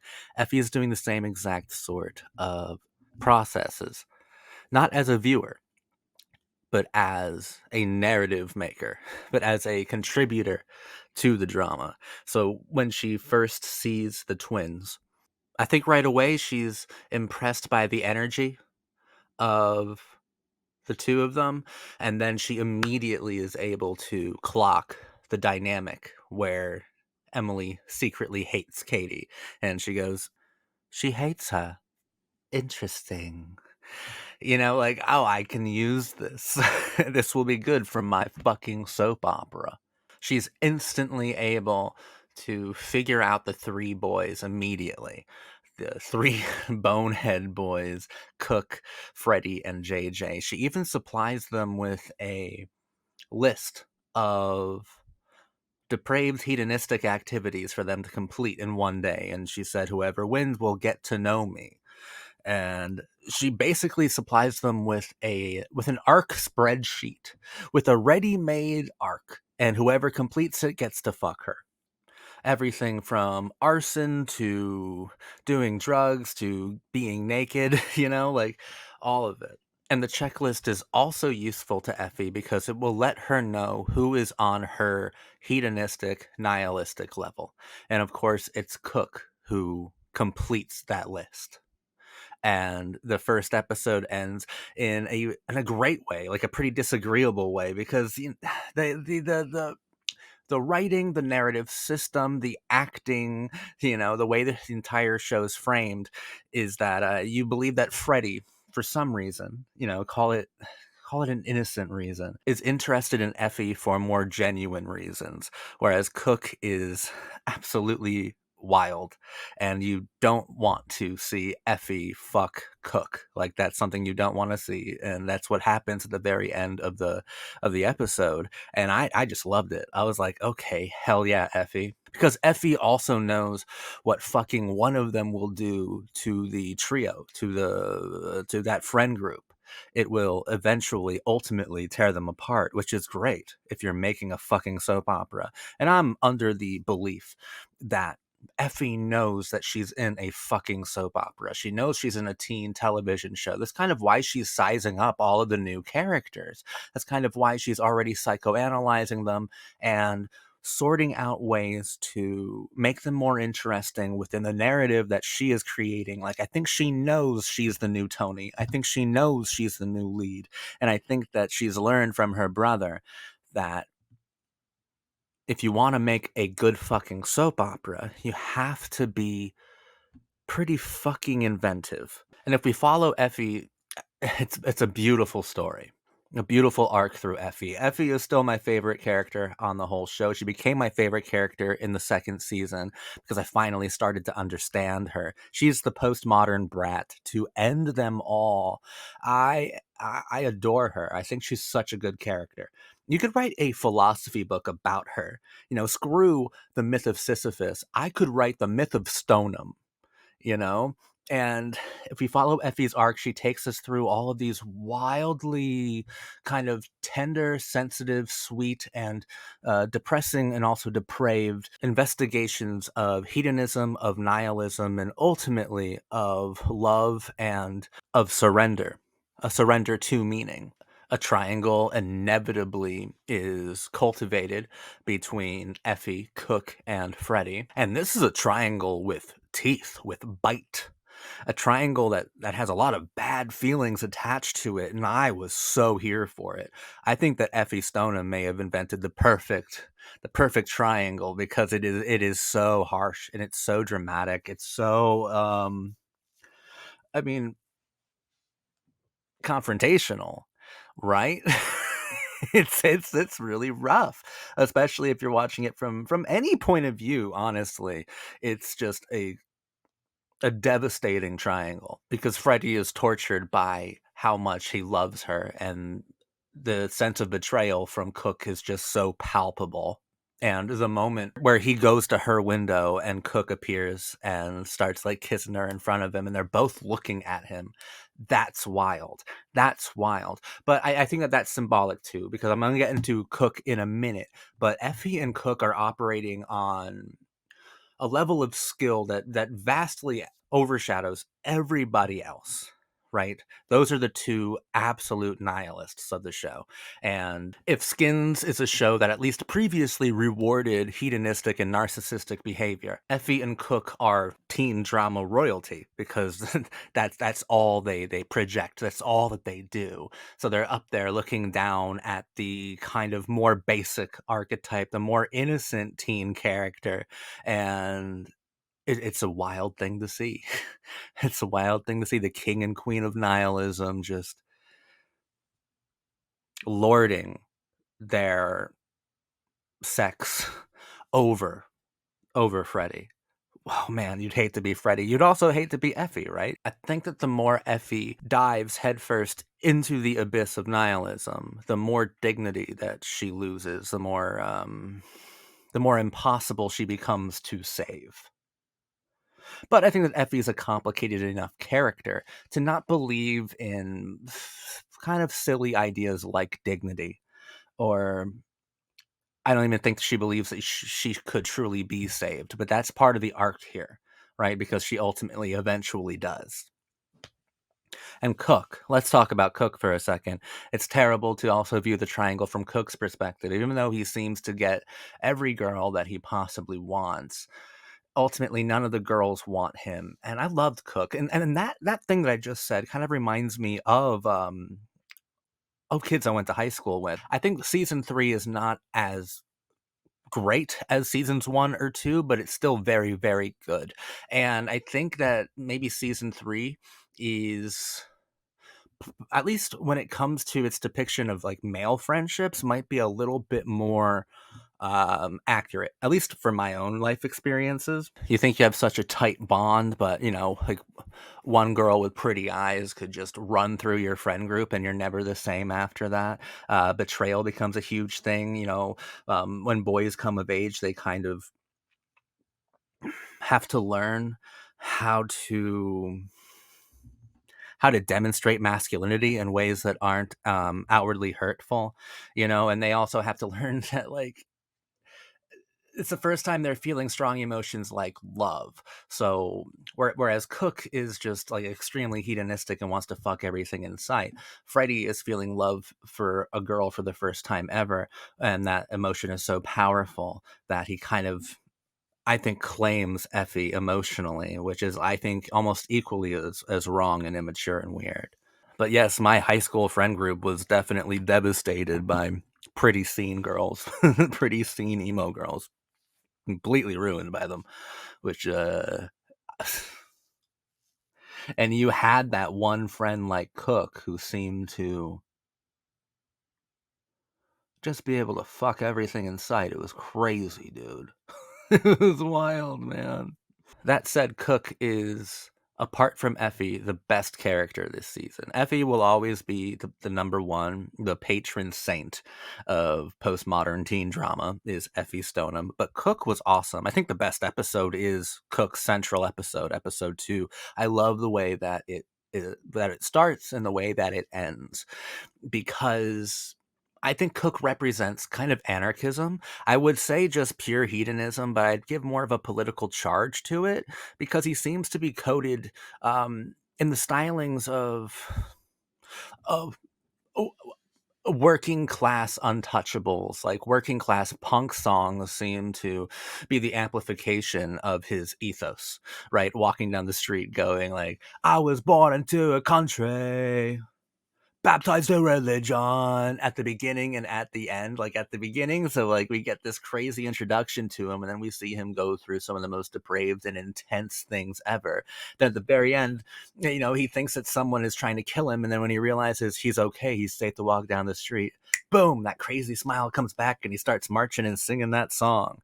Oh my God, he's intense. He's outrageous. And that smile, that laugh, the Cook laugh, it doesn't matter what depraved thing Cook had just done. When he laughs, he wins me over again. I am on his side. He is pure chaos. He is anarchism incarnate. He's not like an intellectual or anything. He's the raw essence of the most problematic and confrontational ideologies ever. Like my heart goes out to this kid so much, and he feels so unloved because he is so unloved. At least in the ways he'd like to be loved. He just fucking wants to be loved, man. Like, that's all. I know he's a disagreeable character who does disagreeable things, who never stops being wild and crazy, but if he did stop, he would cease to exist. JJ even asks him, what if you just stopped? What if you just stopped for a minute? And Cook basically says, this is all I have. All I have is momentum. All I have is movement. He is nihilistic momentum and postmodern movement. He can't stop. If he stops, he ceases to exist. He ceases to be the one who is dominating the narrative. He ceases to be all of those things. Speaking of dominating the narrative, let's go back to Effie. Effie and Cook are the most interesting characters this season, so I might spend a little bit extra time on those two. Effie was dominating narratives in season 2, and she dominates the narrative throughout most of season 3 with these new kids. And she introduced a love triangle, and love triangles are integral to a great season of teen drama, especially a great season 3. Look it up. You'll be surprised. Season 3 features typically a love triangle in a lot of different seasons, not just Dawson's Creek, but Beverly Hills 90210. So many. Like season 3, 3 sides to a triangle. In the third season, you normally get that within a great teen drama, and Effie supplied us with one. Like, she knew how to make a great fucking soap opera because she sorted out her brothers in the previous season. But as the season progresses, she finds herself being overwhelmed by her own narrative systems, by the narratives that she created, finds herself being overwhelmed by them. And what she hates the most is that she made this beautiful, dramatic play about nihilism itself, about postmodernism, about meaninglessness, about nothing and nothingness and depravity. And she ends up falling in love. She catches feelings. She falls in love with Freddie. And possibly the best scene of season 3, she has a kiss with Freddie that is actually a remarkable kiss. It is really good. He goes to see her, and she's out in the middle of this lake, far from him. And they see each other, and immediately they start running towards each other. And I think that what makes the kiss so great, and what makes that kiss also so symbolic, is kind of reminiscent of Effie from the first season. It reminds me of Effie from the first season, at least. Like when she started to really come around as a character was when her brother saved her from the underworld, essentially. When her brother saved her from that haunted house, fucking nightmarish house party that she overdosed at. Her brother was willing to go into the abyss of nihilism itself to save her. And that's kind of what Freddy is demonstrating he'd do for her. You know, she's out there by herself in the middle of depression, in the middle of nihilism, but Freddy is willing to go out to her. And when he gets her, he kisses her, and the expressions are so, I think, spot on, so romantic, tender, and passionate, and vulnerable, especially from Effie. We don't normally see a truly vulnerable expression from Effie, but we do within that kiss. And also, possibly Effie didn't expect Freddy to do that, Freddy to even be there to kiss her, because I think she designed these narratives so well that she didn't expect for some of the characters to start rejecting the narrative that she invented and go for it anyway. And that's kind of why she had to make that triangle more intense at the end of that episode. She fell in love with Freddy, and she hated that she was in love with Freddy so much that she would do anything to try to get rid of that feeling. She would try to fuck the love away. She would do as many drugs in the world if it meant that she didn't feel love for a second. She tried to run away from love itself. She did everything she could to refuse love, to pretend that she wasn't in love, to feel free like she used to in a very depressing and manic sort of way. But it didn't work. Ultimately, they do end up together. Ultimately, Freddy does go back out into that water, right? Does go back out there. Freddy goes out there and saves not only Effie, but Cook and JJ. And then they leave in a boat, right? So like we are actually hyper literally back to the water metaphor, but this time they're all together. They just don't know what they're gonna do or where they're gonna go. But each one does feel a little bit more safe and a little bit more satisfied. And I think all of them understand concepts like love a little bit better at the end of this season. JJ included. It's JJ, Cook, Effie, and Freddy on that boat at the very end of the season. And Effie has just been overwhelmed by the narrative that she invented. And the fact that she fell in love was not planned. Like that wasn't supposed to happen. And it caused a lot of problems with the careful little soap opera that she made. She was attacked by Katie, one of the twins, because Katie was in love with Freddy, and Effie ends up smashing her face in with a fucking rock. You know, like that stuff that Effie didn't want to happen. And that actually made Effie feel very bad about how about how she almost killed Katie. Effie is incredible. Cook is incredible. Hopeless kids with hopeful faces. Hopeless kids with hopeful faces. That's kind of how I view Skin Season 3 in a pretty big way. And I like that there are traces, remnants, fingerprints from the previous cast of kids. And they're kind of giving us clues as to how to read certain situations, right? Like Freddy's looking through a locker that says Sid on it, and we're like, okay, and it's a cute Easter egg. It's a cute little idea of having traces of the previous cast there, but it's also informing us to who Freddy is as a person. Just like when Cook and JJ are ready to go out and get completely fucking totaled, you know, and you see a some graffiti that Chris had left because Cook must be staying in the same room that Chris was in, and Chris's wildly impulsive behavior. You can see a lot of that within Cook, of course, to a much larger and more selfish degree in Cook, but you see that kind of relentless, chaotic freedom that was in Chris. But it's kind of darker with Cook because it's not really a freedom. He is ruled by his dick. He is ruled by his impulses. He is ruled by self-destruction. And I there's something just so manic about the way Cook acts. Like he's completely fucking insane. And I loved the actor who played Cook was mesmerizing. He was so fucking good. Like I'm so impressed by the character Cook. But I like these little remnants and like fingerprints. seeing Sid's name on a locker with Freddy standing next to it, you're like, okay, I'm associating those two with each other. I like that. But I like the idea that the previous cast are still there, but in kind of teenage hieroglyphics, which in a teen drama is just like writing on a bathroom wall, writing on a locker, writing on a door, kind of vulgar things, artifacts, because they find like Sid's porno mag in the locker. Artifacts, hieroglyphics, at that point, ancient hieroglyphics, right? That's really cool. That's really interesting. The new characters aren't nearly as good as the first, but I had a feeling they wouldn't be already, so I'm not going to be too harsh about that. The first season of Skins, along with Gossip Girl, like, those are probably the two best casts ever, like main casts. That's that was incredible. The first generation of Skins is one of the greatest ensembles I've ever seen in a teen show. It would be unreasonable of me to think that would be the same in the second generation of kids.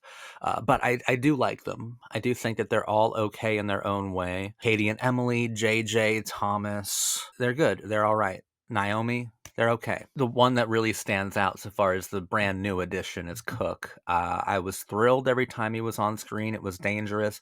I completely saw what Effie saw within Cook. She saw someone who was just as self-destructive and chaotic and nihilistic and hedonistic as she was. I think a really cool moment is when they're kind of beaten and kicked out of that club and thrown into a heap of garbage, and they start laughing and they start fucking each other's brains out. It's all about mindless shit when it's the two of them. And it's really ironic just how meaningful grotesque acts of meaninglessness can be. Like, that's so cool to me. But those two are scaling the Everest peaks of philosophy, and I'm here for it. Those two are very interesting. But Effie is one of the most fascinating characters I've ever engaged with. I love this concept that she invented this soap opera narrative, and then she became overwhelmed by it and consumed into it.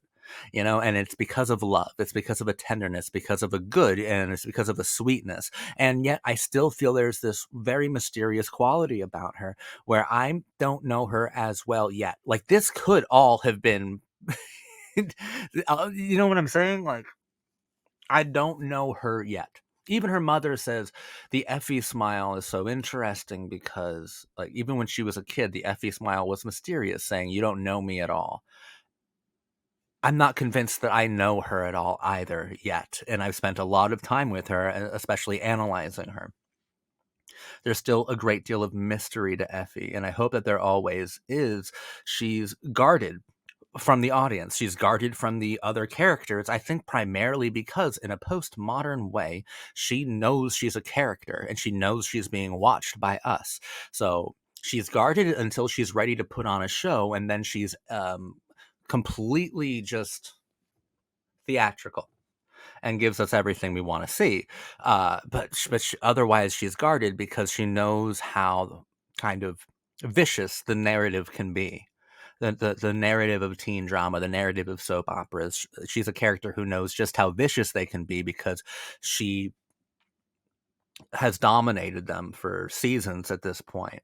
And I think that the narrative finally overcame Effie Stoneham at the end of season 3, where even though she didn't want to, she couldn't help but love Freddie.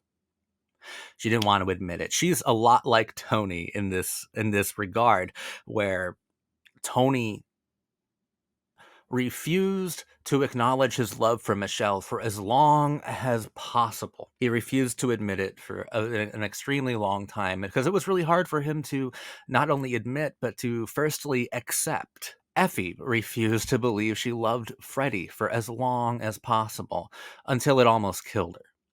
The refusal almost killed her. So she had to admit it, or else she'd die.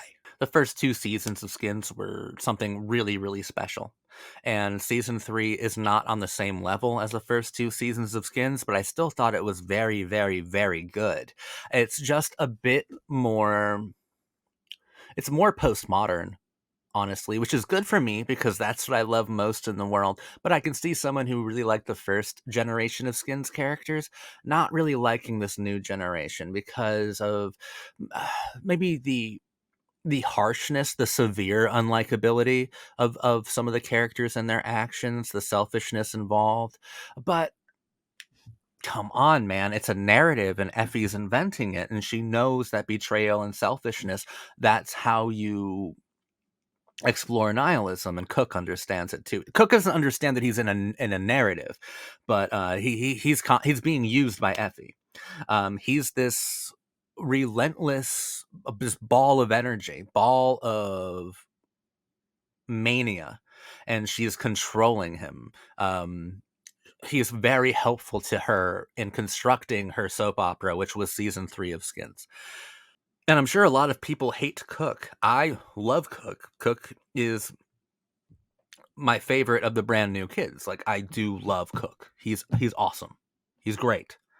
Kind of like the more unlikable people on teen dramas, though, because I feel that they provide the show with the most drama. Like, I'm such a postmodernist, especially when it comes to art.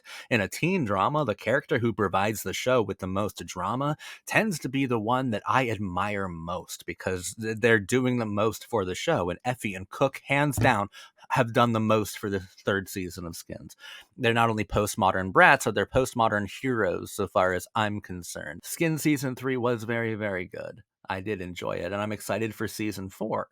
I want to see where we're going, because a part of me thinks that the writers didn't even know at the end of season 3, because the last words of this season are the kids on that boat. Like, they escaped. They escaped certain doom. They escaped nihilism itself. But then they're like, so where are we going now? Where do we go? I think that's partly the writers saying that. I don't think the writers knew exactly where they were going to go from there. So I think season 4 will be interesting, and there might be a little bit more spontaneity when it comes to the character growth. And the character growth is lovely here. JJ is a really good character. I like JJ and Emily a lot as well. But this season started in the most hedonistic and nihilistic way, and then the way that it ended was characters falling in love with each other and realizing how important they are. Like, this is, I think, the most optimistic season of Skins.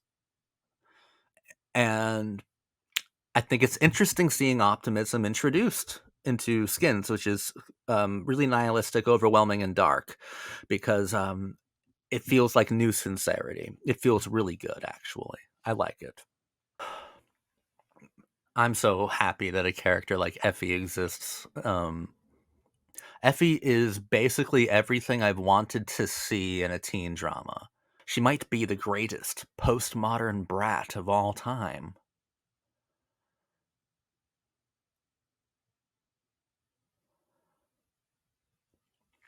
One of my new favorite things in the world is watching Effie Stoneham existing. Watching her just exist. A fascinating character who I can't wait to talk about more. Thank you for watching this video.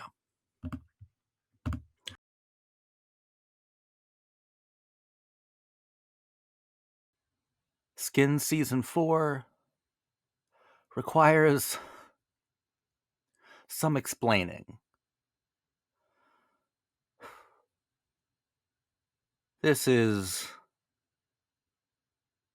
an analysis that's going to exhaust me. Skin Season 4 is a very, very strange season. I think it's strange in all the right ways. You know what I mean? It has mesmerized me. Its strangeness. It's really peculiar. Psychologically, philosophically, stylistically, narratively. And I'm going to tell you the way that I make sense of the season. It'd be really good. I highly recommend that you at least watch my Skins Season 2 and Season 3 analysis videos before this one so that you understand how I'm reading characters like Effie, characters like Cook. so that you get a good grasp over the postmodern analysis that I'm doing here. And I think that Gen 2, seasons 3 and 4, these are extremely postmodern seasons. These are possibly the most postmodern things I've ever seen. So I'm just going to explain it. It might not make sense to any of you, but I think it's actually pretty beautiful. Here's where I think the true power of Skins season 4 is. And just like in season 3, it is mostly found in Effy and Cook and also Freddy. All right. Try your best to follow along here. I'm going to sound completely insane for the next few minutes. So, the way I viewed season 3 was in a very complex way, but to make it as simplistic as possible so we can move on to season 4, I'll just say that Effie invented season 3. She invented her own soap opera, her own love triangle, and was overwhelmed by her own narratives in the end, and didn't anticipate actually falling in love with one of the boys being Freddy. And yeah, so season 3 was all Effie's doing. Season 3, Effie takes control. Season 4, Effie loses that control. Cook and Effie are equally important to season 4's philosophy because Effie returns. She and Freddy have a great relationship, full of passion and stuff. And very early on, Cook loses it. He loses his control. He loses his fucking temper and he gets really violent at a party when he sees Effie and Freddy together and the way they're looking at each other. It's the first time he's seeing the consequences of the narrative. And he hates it, and he beats the shit out of the nearest possible person. JJ even catches a few stray punches. We get a wonderful central episode with Cook where we learn a lot about his mother, a lot about why he is the way that he is. We get some great scenes with him and his kid brother. It's almost like he's taking his inner child out for a fucking anarchic joyride, and it ultimately breaks his heart. When I think he sees himself in the little kid. The inevitability of it all. The chaotic inevitability of it all. And ultimately, Cook becomes a fugitive in that moment. From that point on, he is on the run from the law. The law is consequence, right? Cook's big thing this season is that he is kind of changing because he knows there are consequences to his actions, meaning he knows there are narratives to his actions. He knows that the narratives are unending, and he's stuck here. He's trying to be less impulsive. He has a great scene with Naomi where they kiss for like a second, and he goes, "The thing is, when you swim, people get splashed." That kind of thing, and I thought that was awesome. I thought that was great. I thought it was really interesting to see Cook using some self-control because he's aware of the consequences of his actions within the soap opera narrative that he is stuck in. This season's interesting because we're kind of changing the metaphors and we're making them a lot more postmodern in the sense that I think the narrative is bearing down on these kids. I think that everyone knows that like their narratives are coming to a close, whether they're ready for them to end or not, they're going to end, and this cast is going to leave the show. The narrative needs people to behave at the end of their arcs. The narrative needs people to behave accordingly. The narrative is trying to clean up Effie's intricately designed soap opera from the third season and try to clean it up, sanitize it, trying to make the audience forget certain things. There are subtle retcons throughout season 4, very subtle ones, which plays into Effie's treatment later, which I'll get to later in therapy, where they're trying to make the audience forget certain things. And it comes off as sloppy writing until you realize that the whole thing is about trying to make not only the audience forget, but the characters forget integral, essential parts of the narratives that they've been through. So I think that Cook is on the run from the narrative because he's served his purpose to this merciless narrative. Remember, I think that in a postmodern show like this one, the Effie was a postmodern brat because she invented narratives. She rejected the main narrative. She twisted the existing narratives. And I think that the narrative in season 4 is striking back, is coming for her and her friends. And Cook, he did his job. He says several times when he's on the run, like weird things every once in a while. Like he's talking to Freddy, like, is that all? Just because, I'm done here. I'm done here. Things like that. I'm done. He says a lot of things like, I've finished. I'm done. I've finished like what I'm supposed to do. I think he's a fugitive from the narrative. The narrative is after him to put him away, to get him out. To get him out because he's unpredictable. Like I said in season 3, he's this ball of mania. And you don't know when he's going to supernova. You have no clue. You just know that Effie knows how to wield him. Effie charges him. Effie uses him perfectly within her narrative systems. And I don't think that the main narrative of Skins really appreciates Cook, Effie, and Freddy this season, because they seem to refuse to behave properly. The narrative is kind to Effie and Freddy when Effie and Freddy are happy. When Effie starts to lose control, what she's really saying is she's losing her autonomy, her agency, the control she once had over the narrative itself. In fact, the narrative itself is bearing down on her, and her lack of control over it has driven her to psychotic depression. And there are really cool parts with Freddy when he's trying to figure out what's wrong with Effie. And he's printed out the symptoms of psychotic depression, and he makes an origami figure out of it. A couple ways to view that. He thinks that Effie is beautiful, even through her mental illness. Or my postmodern way of viewing it is that Freddy is determined to make art out of her sad rebellion, her sad depression. You can make art out of it, and that's not something that the narrative necessarily wants. Freddy doesn't want to bring her to the hospital. And that's what I mean. We have to look at institutions like the law and hospitals, mental facilities as the narrative itself. Ultimately, she is admitted there because she tries to kill herself. She's lost control. She doesn't feel as superhuman as she did before. I mean, and she was in seasons 2 and 3. She dominated the narrative, and now the narrative is mad because the narrative has to wrap shit up in only 8 episodes. It really doesn't need Effie to start to kind of realize that. It doesn't need Effie to lose control right near the end. It needs Effie to forget her hangups, her insecurities, the ones that are impossible for her to overcome. The narrative itself, the show itself, needs her to forget those things, and that's when Dr. John Foster enters the frame. He gets Effie to forget things like Tony's accident. He gets her to forget Cook entirely, because remember, the narrative doesn't want Cook in the picture anymore. At this point, the narrative is viewing Cook as a mistake, as something dangerous, because he is dangerous to the narrative. I really hope you're following along, because I think this is really, really cool.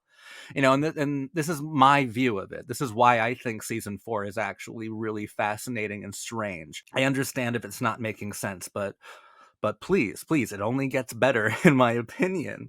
The doctor gets her to forget a lot of things, and it's because of Cook, because of this unpredictable, chaotic ball of energy, that she remembers things. And I think it is interesting that she's hung up on Tony's accident, on Tony getting hit by that bus. That's the first thing she brings up. Like, what are you thinking about? What are you thinking about? She's thinking about the time where Tony completely changed, where Tony was forced by the narrative to change.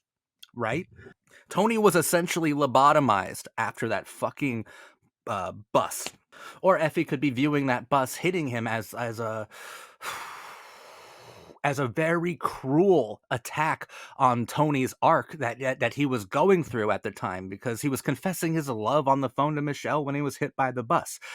She's thinking about that bus, though, first and foremost, and that's the first thing that Foster makes her forget, and the very first thing she remembers with Cook as well, because they end up there. They end up at that tipping point of the entire Skins television show. They end up at the site of the accident itself. And just like Tony was hit by that bus and changed, you know, Effie was hit by a tidal wave of memory, was tackled by Cook and remembered everything, slapped by Cook, remembered everything. And the narrative really didn't like that. And it's then that she decides she doesn't want to see Foster anymore because she realizes that she's actually losing her humanity, her character, her soul when she's with Foster. He's making her forget her character growth, the narratives that she invented, the beautiful narratives that she invented, the good and the bad. Cook says these wonderful things like, if I had to go back and do it all over again, every fuck up, every screw up, I do the exact same thing. Right? That we're better off with broken souls than with no soul at all. Freddy gets in Foster's face a little bit and says she doesn't want to see you anymore. We need a new doctor. She doesn't want you anymore. Foster invites Freddy to his house, requests his presence in his basement. And it is there where, wow, where Foster beats Freddy to death with a baseball bat. That was insane. That was crazy to see. But try viewing it through the through the metaphors that I've illustrated, through the postmodern lens that I'm trying to like show you. The narrative beat Freddy to death because Freddy has Effie's heart, because Freddy loves Effie for all of the fucked up parts that make up Effie Stoneham. The fucked up parts that the narrative needs to be cleansed in order for this story to end properly. The narrative kills Freddy because the narrative no longer needs Freddy, no longer wants Freddy. He's public enemy number one right there. The narrative kills Freddy, and it's brutal, and it's cruel, it's exploitative, but it's also sloppy, it's also rushed, and I think it's deliberately designed to be so. That's the thing. I know that people don't like this season very much because they take issue with, they call it some of the worst writing ever, but we have to admit that the first 3 seasons are pretty great. These guys know how to write, and the mistakes in Skins season 4, they aren't easily explained away. So we have to engage with them, I think, deeper. Like the way that I'm doing it, I think that we actually have to really dive headfirst into them because they aren't, the mistakes don't make sense. When considering Skins 1 through 4 as a whole, they don't make sense. They're not easily explained away. Therefore, they must be deliberate. Like the framing even of Freddy's death is not very traumatic, to be honest. Like it's Jonathan Demme, it's Silence of the Lambs, it's B-movie shit. Right? Like this show knows how to kill a character and make your heart break in a million tiny fucking pieces, Chris. Okay? They know how to kill a character and make it mean something something so radical and something so tender. They know how to do it. They deliberately didn't do it here. And they even put like a door in between, we don't see the murder occur. We see blood on the wall and stuff, but it's obscured. So I think that this is another instance of the show being esoteric. You have to view it in a different kind of lens, in a different kind of way, because the death itself is obscured. We can't see it happen, meaning that the meaning itself is also obscure, right? And that's the narrative separating us from the true meaning of the show, or from how fucking awful narratives can be to the characters within them, within their frameworks. And that is a framework within a framework. It's in the basement of his house. Like, I think I'm totally right in reading it this way, so fuck you. Then we get to my favorite payoff ever. Ever. The finale. Sure, Effie does some cool things, interesting things. She's back to being Effie Stoneham, and she feels altogether healthier and more loved and more loving. Cool. Let's talk about Cook in the finale. He's still on the run. He's still a fugitive. He's still being fucking crazy. Freddy's sister enlists him. Is like, you need to find my brother. My brother found you last year when you were on that stupid boat with your father. My brother saved you last year. if Freddy didn't show up, Cook's dad might have burned his fucking face off with a flare. Right? Like, Freddy did save Cook's life. I really loved Freddy's sister in this. It was here where I wished that maybe she were one of the main kids. I liked her a lot. Really, really captivating actor, and liked the dynamic that she had with Cook, especially in the finale. She gets him to agree to find her brother. Gives her a notebook full of these pages of "I love her, I love her, I love her," and he's like, "So do I." And eventually, one page says like John Foster fucking is trying to hurt her. It's so contrived, but that's fine. That is so okay. The show even goes so far as to have like Freddy's ghost, or "I'll be kind." Like, maybe Cook just hallucinates hearing Freddy's ghost say "Cook." But I am so here for that. I'm so here for that. That's Cook being charged. That's Cook, the weapon, being charged. Cook has been, he had his central episode, and he's been relatively calm since then. And he's been like a calming influence on the rest of the cast. It's been really bizarre, but also really sweet to see. But now it's time for Cook to do what Cook does. It's time for that ball of mania to unleash on someone.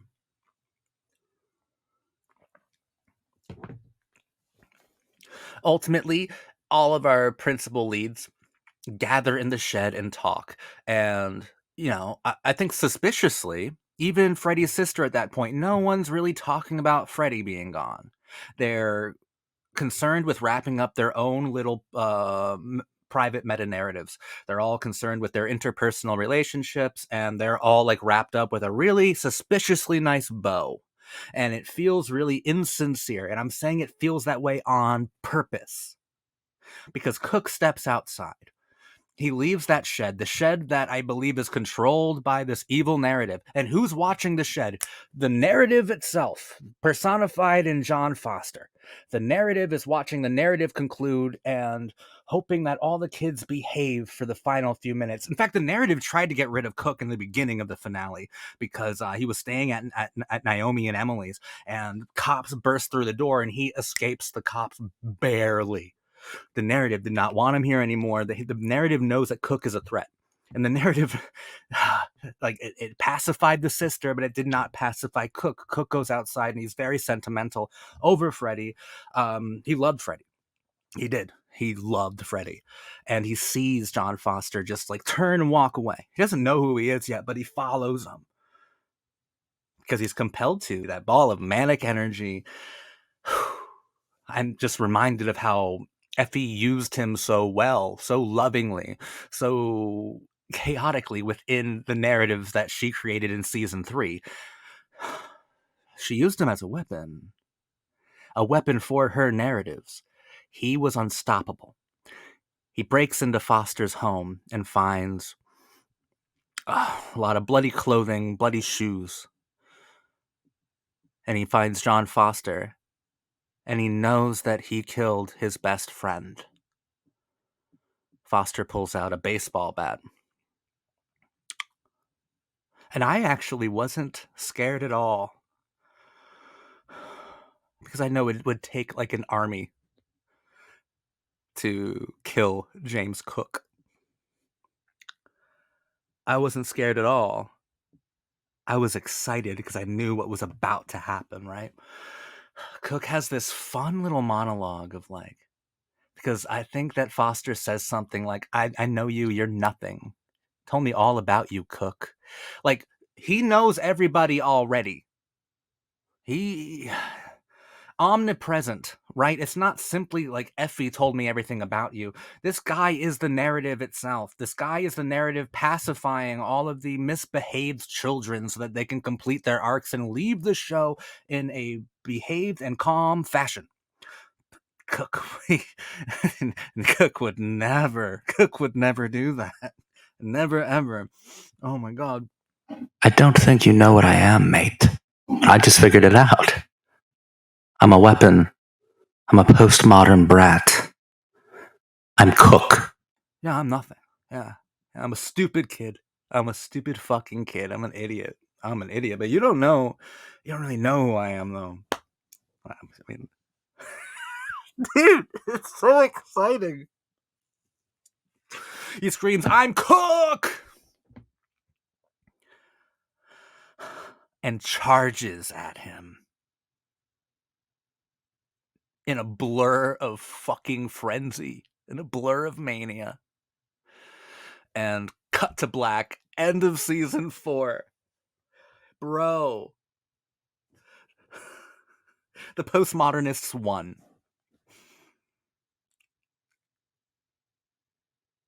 That's not how you wrap up a show nicely. A literal cliffhanger, dude. Like, okay, it's not how you end that. It ends on a cliffhanger? No, like, they're not coming back right now. We're not. What? That's not ending in a cohesive fashion. That is nothing like the way that Gen 1 ended. All neatly with a very decent amount of closure. In fact, the only cliffhanger there would be one of hope. This is one of insane gloom, insane violence. Cook is the ultimate weapon of Skin's Gen 2. He's the ultimate weapon of Effie's narrative. He's the ultimate postmodern weapon. He's more than a wrecking ball. Like I said, he's a ball of fucking mania. He is a supernova. And in that instance, that's when he supernovaed. That's when he fucking did it, man. He's an exploding star. And throughout all of season 3, it was almost like a dying star. But no, he had to explode. And he exploded on the narrative itself. And it makes so much sense here, because, like, it's Cook who is devoted to that. It is Cook who solves a murder. It's only Cook who knows that Freddy was murdered. The show then isn't interested in showing us grief or trauma or any of the other characters even talking about Freddy, really. It's Cook who keeps remembering. It's Cook who ultimately rips the narrative's heart out, head off. Cook, the ultimate weapon. Just waiting for him to go off the whole season, and he went off in a huge way. Thought that was amazing. That's extremely complicated. And fuck, man, that's extremely strange and fascinating. Yeah, I think that season 4 is all experimental. I think it's dealing with playing with the frameworks of television itself, with the concepts of narratives, with characters becoming larger than the narratives, or that are sick of being abused by the narratives, and also narratives that are just fucking exhausted from their characters trying to reject the narratives all the time, from the characters just being too stubborn to complete their character arcs, too unwilling to, too free. Right? So, I mean, in a postmodern sense, power is everywhere because it comes from everywhere. Power is a narrative. And if you create a great postmodern character, eventually that character will seek to cut the head off of the narrative itself, because the character will want actual freedom, actual justice, actual vengeance. And the narrative will become almost like a dictator. So, authoritarian. And Cook? It's a rebel without a cause. What are you rebelling against? Well, what have you got? He's quoting Marlon Brando with a cheeky ass grin, man. Cook has no time for authority, hates authority. And here, it felt so good seeing one of these teen drama characters just go fucking mental. Just blitz.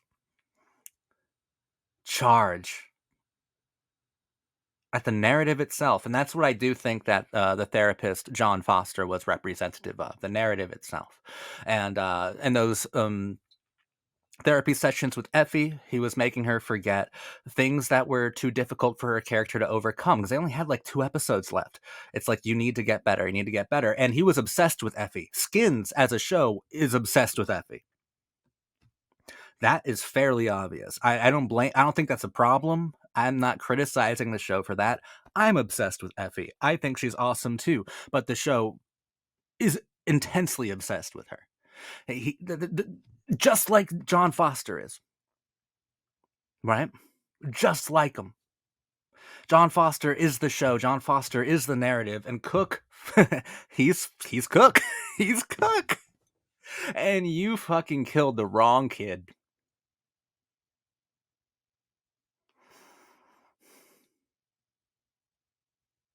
That's amazing. Now, a lot of great postmodern art can be pretty self-defeating, at least when it comes to analysis, because me explaining all of that, I think it's fairly clear that it would be pointless of me to analyze, Naomi, Emily, Katie, Thomas, Pandora, like JJ. Be rather pointless, because I think that they were all deliberately given easy things to overcome, to accomplish, so they could reach an arc.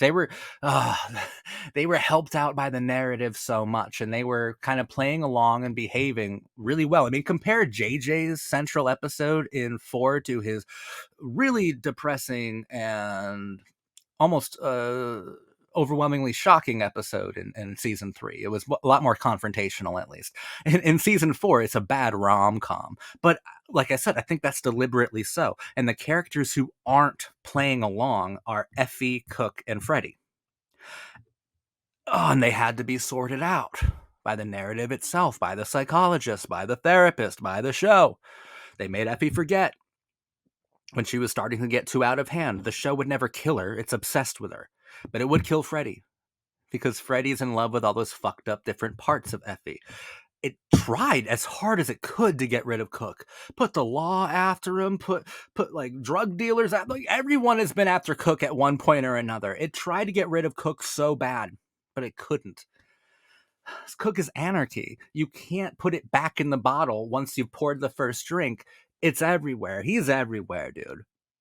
And he found out.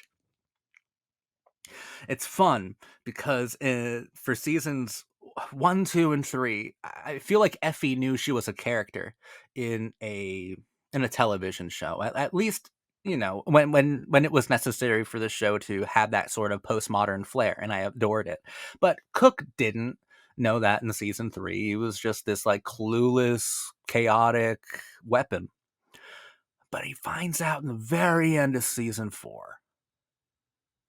And the first thing he does when he finds out is he also finds out his purpose. He's unstoppable. He's told in his central episode, you can't be like blaming everyone else for your problems. Yeah, he can, though. He can blame the narrative. He is a character. He can blame the narrative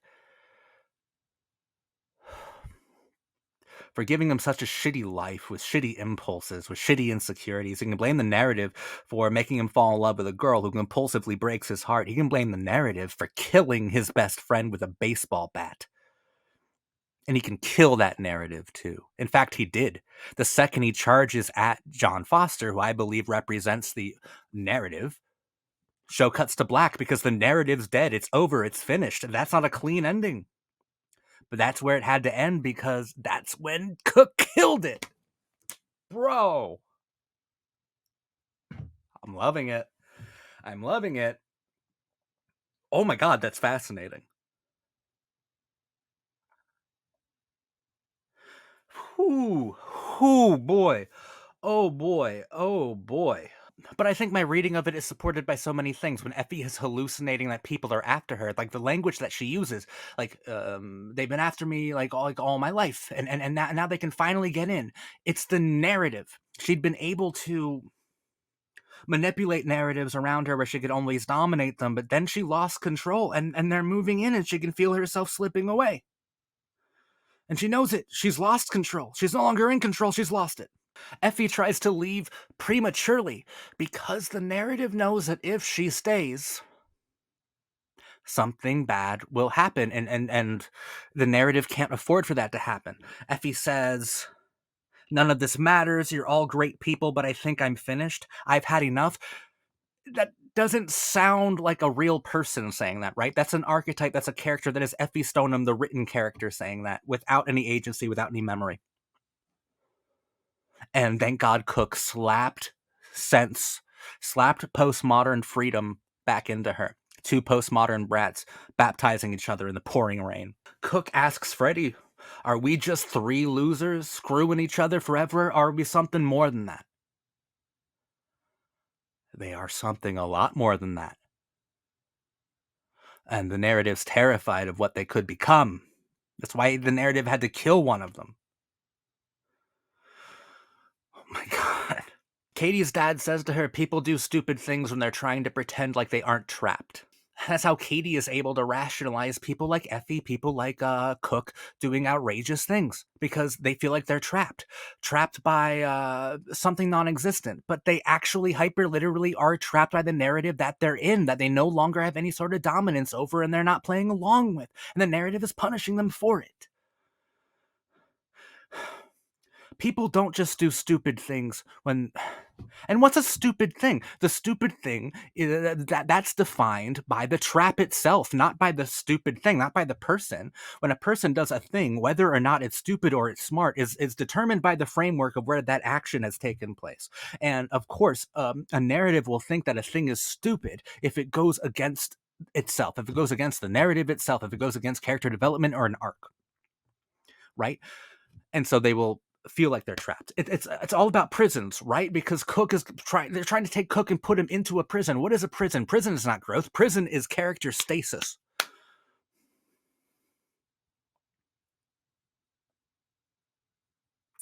But I love in that moment, the final moments of season 4, it's like Cook realizes his usefulness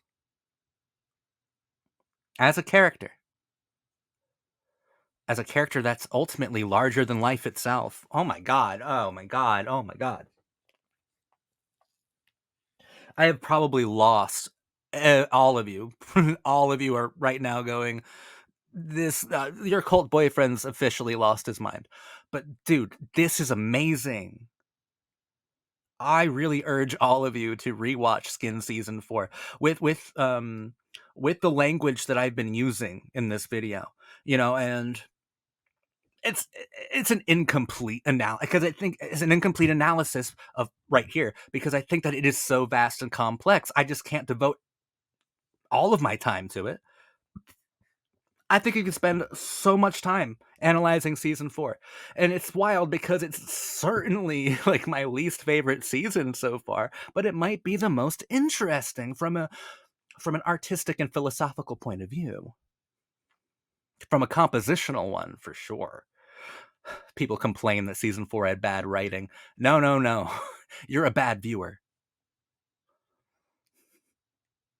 You don't get it. You don't get that that's the point. Oh, God. Gen 2. Gen 1, beautifully designed kids. Seasons 1 and 2 are beautifully designed shows. Beautifully designed episodes. Virtually perfect, right? They're basically essentially perfect. Gen 2, seasons 3 and 4, a great deal of flaws, and I love them for their flaws. I love these seasons for their flaws, because the show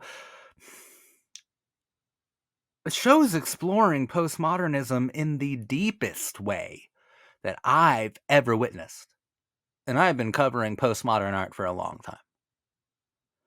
This is really intense. What I'm saying is, I can already say Skins is a top 5 teen drama. Even if the rest of the seasons suck, this is top 5. In seasons 1 and 2, they created the legend. In seasons 3 and 4, they created the myth.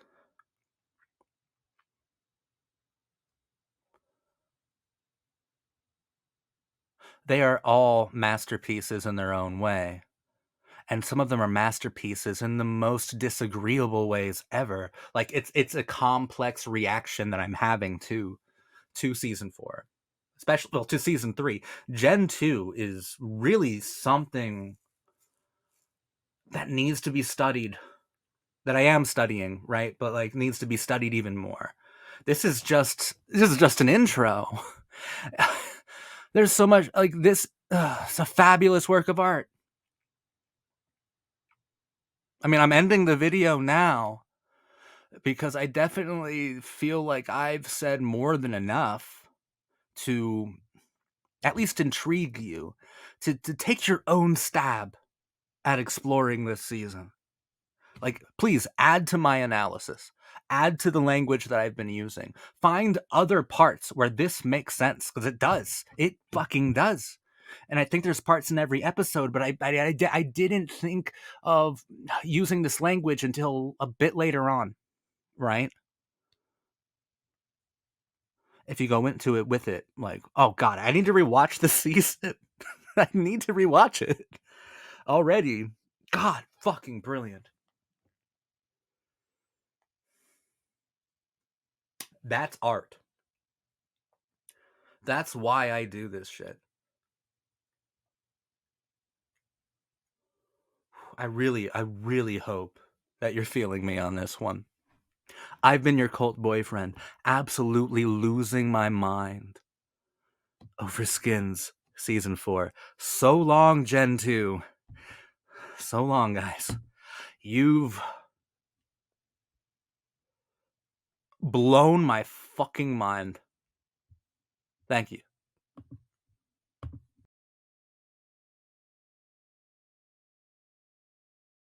Skins season 5. I'm your cult boyfriend. Let's talk about it. Have my eyes deceived me? Have my ears been filled with lies? Or did I just watch an aggressively optimistic season of Skins? I think I fucking did. This was a happy season full of good vibes for the most part. Like, that was shocking. Skins is a show that likes to bathe in pessimism, that almost fetishizes nihilism. And here we go with Gen 3, the introduction to them, and mostly positive, mostly hopeful kids, entirely hopeful ones, with every reason to be. In the final episode, even Nick has a bit of a monologue about the power of friendship. Like, we're always here to pick each other up, and everyone's smiling in a fucking chapel. That's not what I expect from Skins, but it's fine. It's fine. Look, the first 4 seasons, brilliant, all masterpieces. Exhausting as fuck, though. Really exhausting, emotionally, philosophically draining. And god, the 4th season completely blew me away, um and also like crippled me in a large way. Like philosophically, emotionally, just like I just said, crippled me in a huge way. Like I still haven't recovered from season 4. Damn, Effy, Cook, and Freddie did a lot for the postmodern qualities of Skins. And I don't know, maybe their sacrifices were worth it, because in season 5, these kids get to have fun. We get to hang out with them. We get to have like seemingly naive good times with most of them. Now there are 2 episodes that come back to back in the first half of the season that do feel like classic Skins. Minnie's episode, who I think Minnie is honestly the best character. I really liked her. The performance of the actress was really incredible. But really her central episode is startlingly good. It's on par with one of the first 4 seasons. Like it's qualitatively just as good and just as heartbreaking and devastating, where she sees her future as a used up slag, where she loses her virginity to Nick, and none of it's pretty, none of it's sweet, none of it's romantic, but it's like so heartbreaking because she acts so outwardly confident in every way, sexually, socially, financially, and then we kind of take a glimpse into her life. And that's one of the benefits of all these central episodes, because kids can be so performative. And season 5, if it has a theme, it's about the performative nature of kids. And she was all performance. She was a virgin. She was innocent. She was pure as you possibly could be in a show like Skins. And when she chose to give it all away, it meant nothing. She didn't just lose her virginity. She lost her dignity, and she lost a huge amount of promise. But in Skin season 5, our kids can recover. Our kids can recover from traumatic events. It's an optimistic season. The other episode that felt like classic Skins wasn't as devastating or tragic as Minnie's, but it was Liv's. When Liv first meets Maddie and they go on this wildly energetic, borderline nihilistic whirlwind bender throughout the city of Bristol. They fuck, they drink, they do every drug in sight. I think the most devastating part of that episode still has to do with Minnie. Liv is trying to apologize for sleeping with her best friend Minnie's boyfriend Nick. In order to apologize to Maddie, she had chugged virtually an entire fifth of vodka, almost killing herself. And Minnie made her do the same thing. Only when she was done, she said, like, I hope something like I hope you bleed through your fucking kidneys, bitch. It was something really, really harsh, and she leaves her there, pitiful and disgusting. Whoa, that was great, but it's still more optimistic than Minnie's, because at least she has her sister, she has hope, she has Maddie, right? She has a lot of optimism going for her, and her careful little universe wasn't completely shattered. Minnie's careful little universe was. I think Minnie is the saddest character here, and one of my favorites. My other favorite character is Grace. Now, Grace's central episode is really cool. It comes near the end of the season, and it directly interacts with what I was just saying, like the performative aspects of teenagers. I think that Skins is a deliberately postmodern show, but in season 5, they are kind of calling attention to how natural it is to be postmodern within the coming of age experience. Coming of age is a deconstruction of youth, and youth is all about performance. You are trying out new personalities. You are even experimenting with betrayal, with sex, with drugs, in order to find the one that fits your character. I think that youth, and I think that Skins would agree, youth is largely a postmodern exercise until you figure out which one of you is the sincere one. And Grace is a different person around everybody, because she kind of has to be. And she also feels that that's more realistic and that's a bit better. And I would agree in a large way. I mean, I don't think that there is any real self, not in a bullshit fucking, hippie way, not in some dumbass Buddhist way.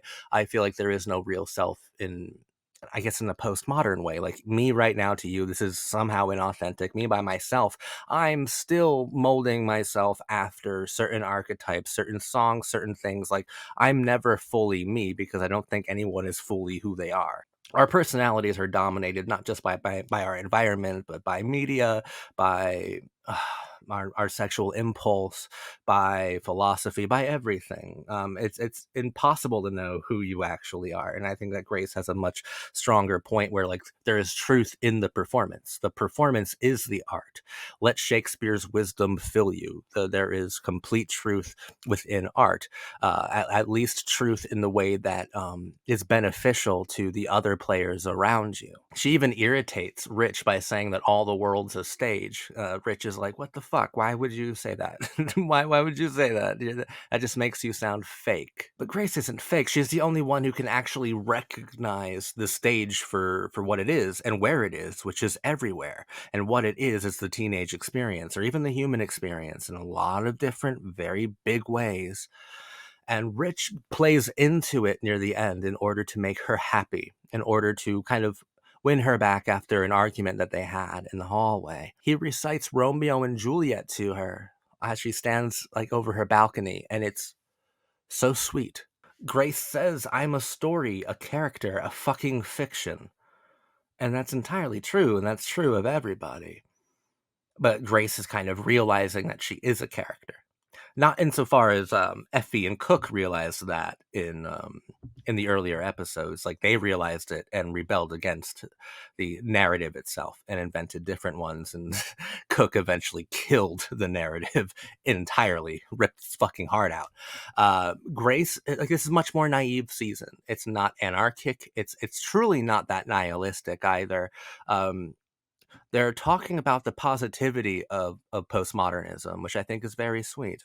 One of the parts that interested me early in the season was when Rich, the metalhead, was deaf for a day, whatever, and he went to go see Grace do ballet, perform it, and saw the beauty and the precision. Really started to admire the physical poetry of Grace's movements, of Grace's performance. Grace is an outwardly performative character, but I guess what I'm saying and what I think the philosophy of Skins is saying is that all teenagers are performative, and most adults are too. That doesn't make them fake. It simply makes them more involved in the ongoing drama that is the human experience and the human condition. Yeah, Rich losing his hearing, metal music was so important to him. It was basically his entire personality. He got so much from the music itself. So when that was taken away from him, when he overdid it, when he listened to music way too loud and he lost his hearing for a day, he lost his identity for a day and realized who he was even without the music. Who he was practically in love with Grace. And I thought that was sweet, and of course he gets his hearing back at the end. This is a happier, decidedly more optimistic Skins. And that's okay because the other seasons are so exhausting. It's just this season I wouldn't call brilliant like I would the others, but I would call it very nice and very sweet.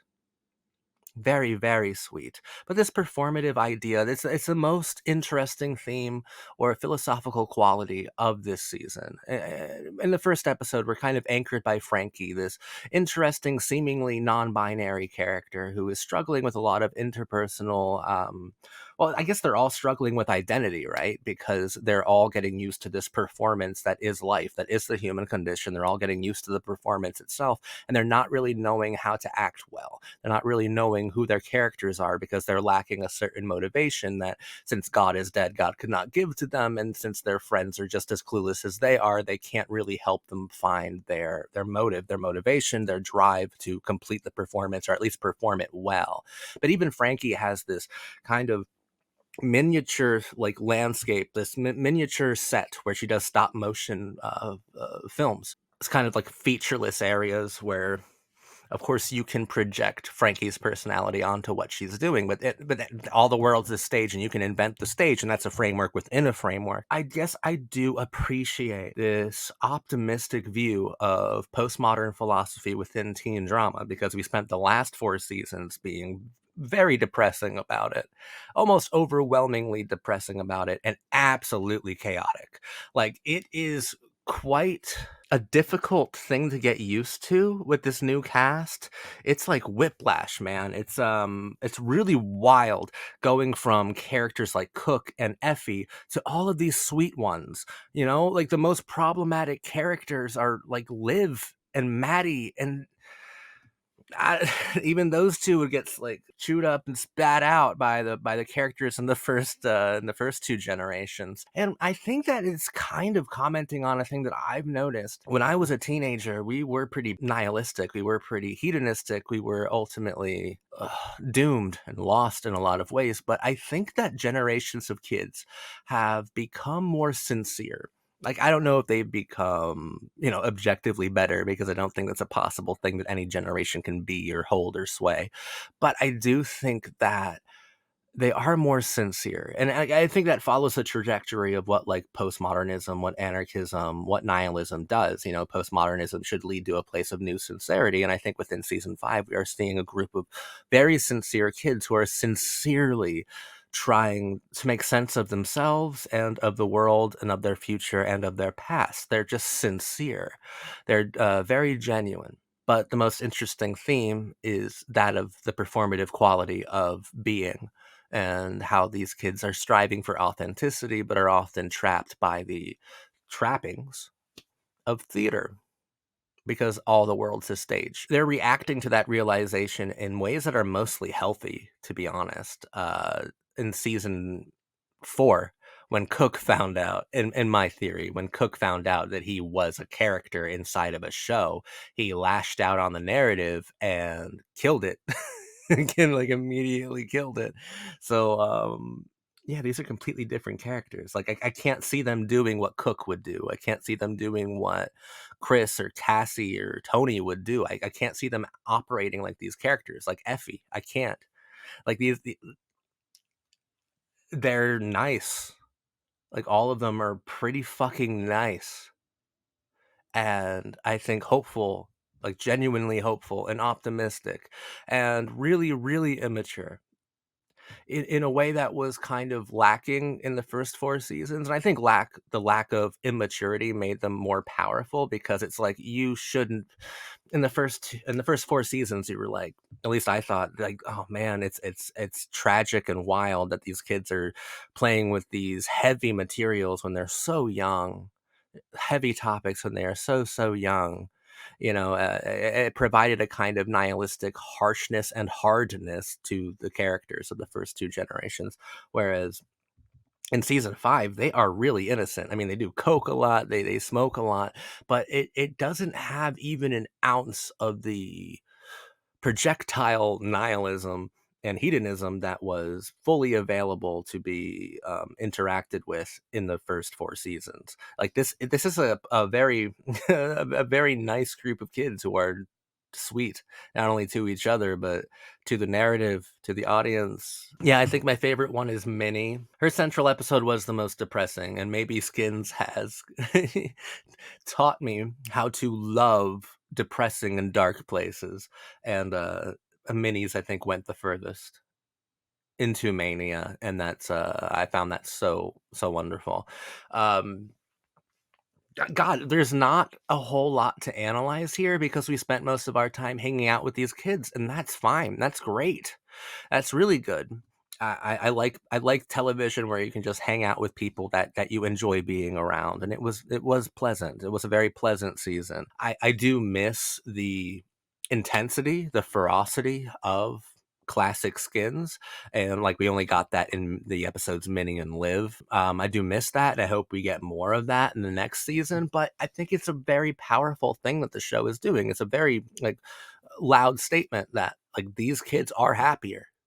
This show is more optimistic, at least for this one season. They could torture all of them in the next season, and I wouldn't be surprised or shocked or anything. I would actually be expecting that to happen. But right now, this is a happy season. This is a season that, yeah, to me is good vibes. Good vibes. Yeah, I don't have a whole lot to say about season 5. I did really enjoy it. It's not anywhere close to brilliant. It's not masterful. The first 4 seasons did so much, honestly. Did so fucking much. Like Skins is still a top 5 teen drama of all time. And I guess in season 5 they are taking a break. They are taking a few deep breaths and deciding not to torture their characters, at least for one season, and to allow them to have fun being around each other and to actually help each other and to fall in love in the cutest, most puppy love kind of fucking ways. And that's good. That's fine. Skins shouldn't all be doom and gloom. And I'm glad that there is this, at least there's this one season. Like I keep saying there's this one season because I don't trust it. I don't trust it because it's got to be dark and mean again. It just has to be that. That's the nature of Skins. But they did prepare this one season that I think produced a lot of comfort and a lot of joy. And I thought these characters were lovely. Yeah, I think that the best character was Minnie, and Grace is pretty close behind her. I thought those two were the most interesting ones. And I can't wait to follow them more in the next season. That's really it. That's really all I have to say. There's not, like I said, there's not a whole lot to get lost within, which is fine. Once again, watch my season 4 video. Lost my mind analyzing that in a really good way, in a really good way. But I'm glad I don't have to go to those extremes constantly in this show. Like, this was a season that felt comforting instead of confrontational. Like, I'm used to Skins being confrontational, and I guess I prefer Skins being confrontational. Confrontational Skins, that's genius Skins, that's masterful Skins, but comforting Skins also has a lot of value. Comfort will always have value, and season 5 of Skins was a very comforting season. And I did see a lot of myself in a character like Rich, just for the record, if anyone's interested. It wasn't metal music, it was punk music. It was punk and emo music when I was a teenager that I got a huge part of my personality from. And like, it's weird thinking back about like how much music could just mean to a teenager. Like, it's still meaningful to me, but it was so much of my personality when I was 16, 15 or 16 years old. It was such a huge part of my personality, and I thought that would never go away. And of course, I was looking for girls who were into that and probably gave up on a lot of like good opportunities for love, for experience, for growth with girls just because they didn't have like a scene haircut or didn't know any cool bands. Like, you can be so achingly superficial when you're a teenager while believing wholeheartedly that you are different and deeper, even though you're acting even more superficial than like the jocks are. I thought that Rich was a really nice character, and I loved the relationship between Rich and Grace. That was so sweet. It's puppy love stuff, right? Like, I could analyze Effie and Cook, Effie and Freddie for a long time. Those are really deep. Those are really confrontational. But the relationships in Skin season 5, they're really light. They're not extraordinarily deep. And there's a part of me that does appreciate season 5 for being so light, so easy, and simple. It's a very simple season. Skin season 5, this series of episodes, is simply enjoyable. That's about it. Skin season 5 is simply enjoyable. Thank you.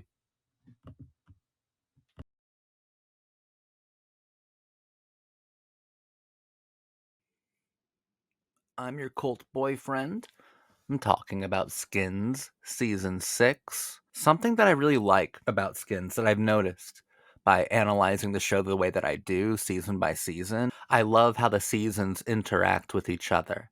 You get these generations of characters for 2 seasons. Sometimes the second season will deconstruct the first season. Sometimes the introductory season will be just full of devastation, whereas the follow up season will be full of liberation, or even the opposite for some characters in certain arcs. I love the way that the show's overall structure, how each series of episodes interacts with the previous series of episodes. And I guess with a lot of hindsight, you can see how every episode interacts with every episode within every season. Like, there's a lot of power built on top of power, and I think that makes Skins really interesting. And Skin season 6 might be a really good example of that, because Skin season 5, there was a character called Grace who was one of my favorite characters. She was great. Her character really amplified the main themes of the 5th season, which was about the performative or theatrical qualities of the teenage experience, about how young people are trying out different roles and character types until they find one that feels authentic, and that's the one that they want to latch onto, the one that is rewarding to them, the one that feels right.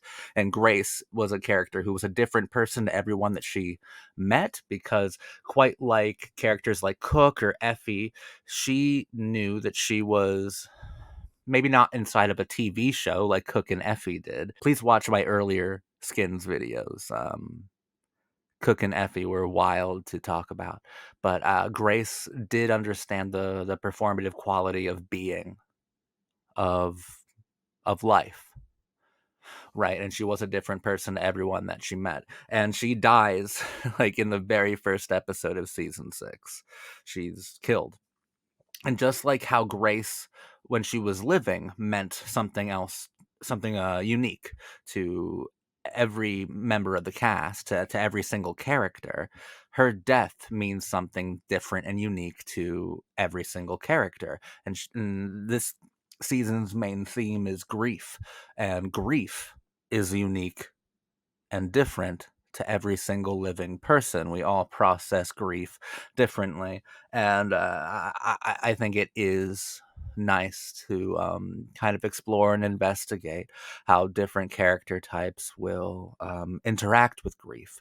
And I think that the best parts of the show feature Grace appearing to our characters in their times of need, at their lowest, throughout this season, and kind of supplying them with hope, with closure, helping them through their grief. And I think that that's like the overwhelmingly emotional way to view this season at its most powerful. Of course, you can add a postmodern quality to Grace this season, to the idea of grief. How Grace, since she seemed to be so performative in the first season, understanding that you could choose a happy ending, that sort of concept, her reappearing here as some sort of ghost or specter, or some sort of beautiful haunting to our characters, um, could be her helping them find the completion of their arc, you know, helping them complete the arc, helping them complete the story, the narrative of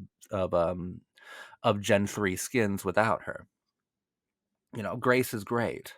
Grace is a wonderful character, and it's through her this season that we do the most important things, and we do challenge these characters. It's definitely not as optimistic as season 5 was, but it's certainly a show that did give everyone a happy ending. Everyone had a happy ending at the end of this, and Rich, who seemed the most enlightened by the end, Rich was dating Grace. He seemed the most at peace with her passing over time, because of how much he interacts with her memory, with her spirit. He gets to look into the camera at the end and say bye. He's saying it to us. He's also saying it to Grace. He's saying it to whoever you want him to be saying it to. I kind of want him to be saying it to us, saying bye to the audience, because that's the last time we'll be seeing those characters. And I love a good postmodern moment, and that was a very decent one. I don't really think season 6 is very good. Season 6, oh man, I think a lot of poor decisions were made in it. Like, I loved Grace. I loved Grace. I didn't love the idea of killing her. Seemed kind of not only irrational, like from a writing standpoint, it seemed irrational. There were a lot of problems that arose from Grace dying, and I'm talking compositionally.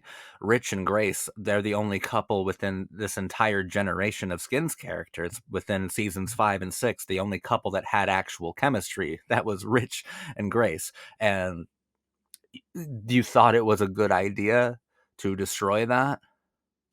And now there's really no chemistry anywhere. Like, I don't vibe with Aloe and Minnie at all. I still love Minnie, but I hate what they put her through this season. I hate the kind of cliche feeling that came along with the pregnancy, and how it was turned into an affirmation of hope, an affirmation of Grace itself. Not even the person, but the concept. It became like a living, touchable thing, Grace itself, you know? I wasn't really vibing with just how kind of wishy-washy the ending was. But I mean, if Grace is pulling the strings in a ghost-like way, Grace is someone who believes in making a happy ending, and she believes that she could. And sure, she, I guess, with her interference, with her like spiritual interference, she did create a happy ending. It just wasn't really fun for me to watch. Everyone had the happiest possible ending, but I really didn't like Aloe. I really didn't like Minnie and Aloe. I hated Frankie. Frankie is the one and only character who on Skins who I think is just completely annoying. I thought she was really cool in season 5. I have no idea why we took this pretty interesting, insecure, and hypersensitive non-binary person and tried to turn her into some knockoff Effie Stoneham in the follow-up. Like, this is not the same person at all. I understand that people change, and sometimes people change very harshly, very dramatically, and even effortlessly change at that, making her into this kind of senseless, uh big pile of wannabe nihilism. Like, I didn't buy any of Frankie's howl at the moon kind of hedonistic, self-destructive qualities this season. I hated it. Like, she's no Effie Stoneham. She's no Cook. She's no Tony. Like, Frankie was simply annoying. She annoyed me to death this season. I hated what they did with her. I didn't see anything wrong with her character in season 5, and it's almost like rather than invent a new one, they just, like they gave up on the Frankie of season 5 and just invented something new out of thin air. Like, I understand that there's part of this generation specifically that's about the performative qualities of teenagers and how teenagers will try on different roles, but this is just way too insincere and contrived. Like, the the difference in her motions and her movements and her motivations and her characterization and her emotion and her sexuality, it's just way too different. This isn't the same character. This Frankie has nothing in common with the Frankie from season 5 and didn't have any chemistry with anyone. Trying to compel me to care about the love triangle between her, Maddie, and Nick, her and these two brothers, should be pretty powerful. Even powerful in like a Greek tragedy sort of way. It should be it should make me think of like epic poetry, but it made me think of nothing because there was no chemistry between any of them, and there was no power either. It felt kind of sloppy, like sloppy writing. I don't want to be too harsh on this show because I still love it overall. I just think that season 6 is a very weak season, a very weak season of television. But there is that power and that poetry of how grief affects everyone differently, much like performance does. But you can't perform your way through grief. You can't do it. Grief will make that ugly, real part of you come out. You can't hide your grief forever. Grief will make the acting stop. Grief is maybe the only thing that makes this society of the spectacle, this theatrical universe, stop pretending. And you kind of see just how humiliating and sad and pathetic everyone is when they're confronted with grief. And I think we went to some interesting places. I liked Liv's episode, might be my favorite this season. Honestly, it might. They even gave that one fucking teacher who's been in it since the beginning time to shine. I love a conversation that he has with Liv where he's like, man, I'm quitting. I'm quitting being a teacher. I'm practically useless. You guys don't even know my last name. And he brings up that part of season 2 or the first generation of kids where he's like, once I helped a girl finish her exams by dancing with her. Once I did something that was kind of special, unique, and low key crazy. And he's talking, of course, about Cassie. And you're like, yeah, you did. You did. I'm happy you brought that up. And then, of course, it ends with Liv and Rich and Liv's sister and this teacher, Doug, at the fucking grave of Grace. And as as the episode ends, they all start kind of dancing. He gets his moment again, that moment of feeling useful and unique to the narrative itself. You know, Grace, through grief, supplied everyone with a happy ending that perhaps she wouldn't have been able to deliver had she still lived. I loved Grace, though. Grace was so likable. Like, definition of likable in season 5. You could have killed Frankie. You clearly didn't want to do anything. Whatever.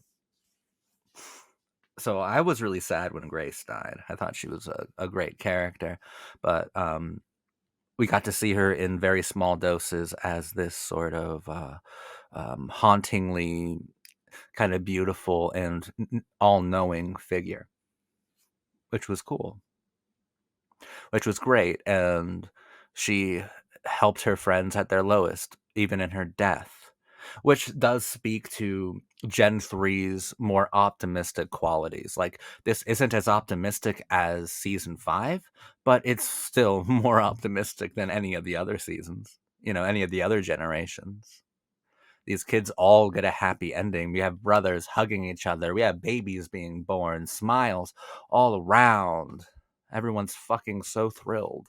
There was a certain amount of punishment this season, too. I mean, Grace being killed, that's the most severe punishment that a show could ever put upon a character, especially a character like Grace, who was just delightful, just simply lovely to be around, to watch. Killing your most likable character not only punishes every character involved, but it punishes Grace and it punishes the audience.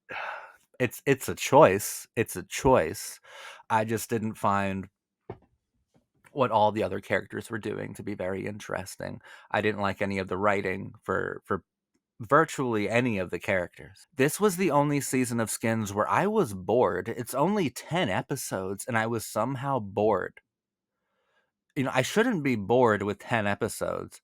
You should be able to keep me entertained with 10 episodes. This show didn't. I was bored. I didn't care about anyone's narrative arc. I didn't care where anyone was going. I didn't care what the show was doing. It really wasn't thrilling me. I don't want to be so negative. If you really liked this season, that's fine and that's great. I didn't personally, but there is still some value. Now I'm on to the last season. Oh, I am actually more than thrilled. More than excited to see how Skins is preparing to end it all.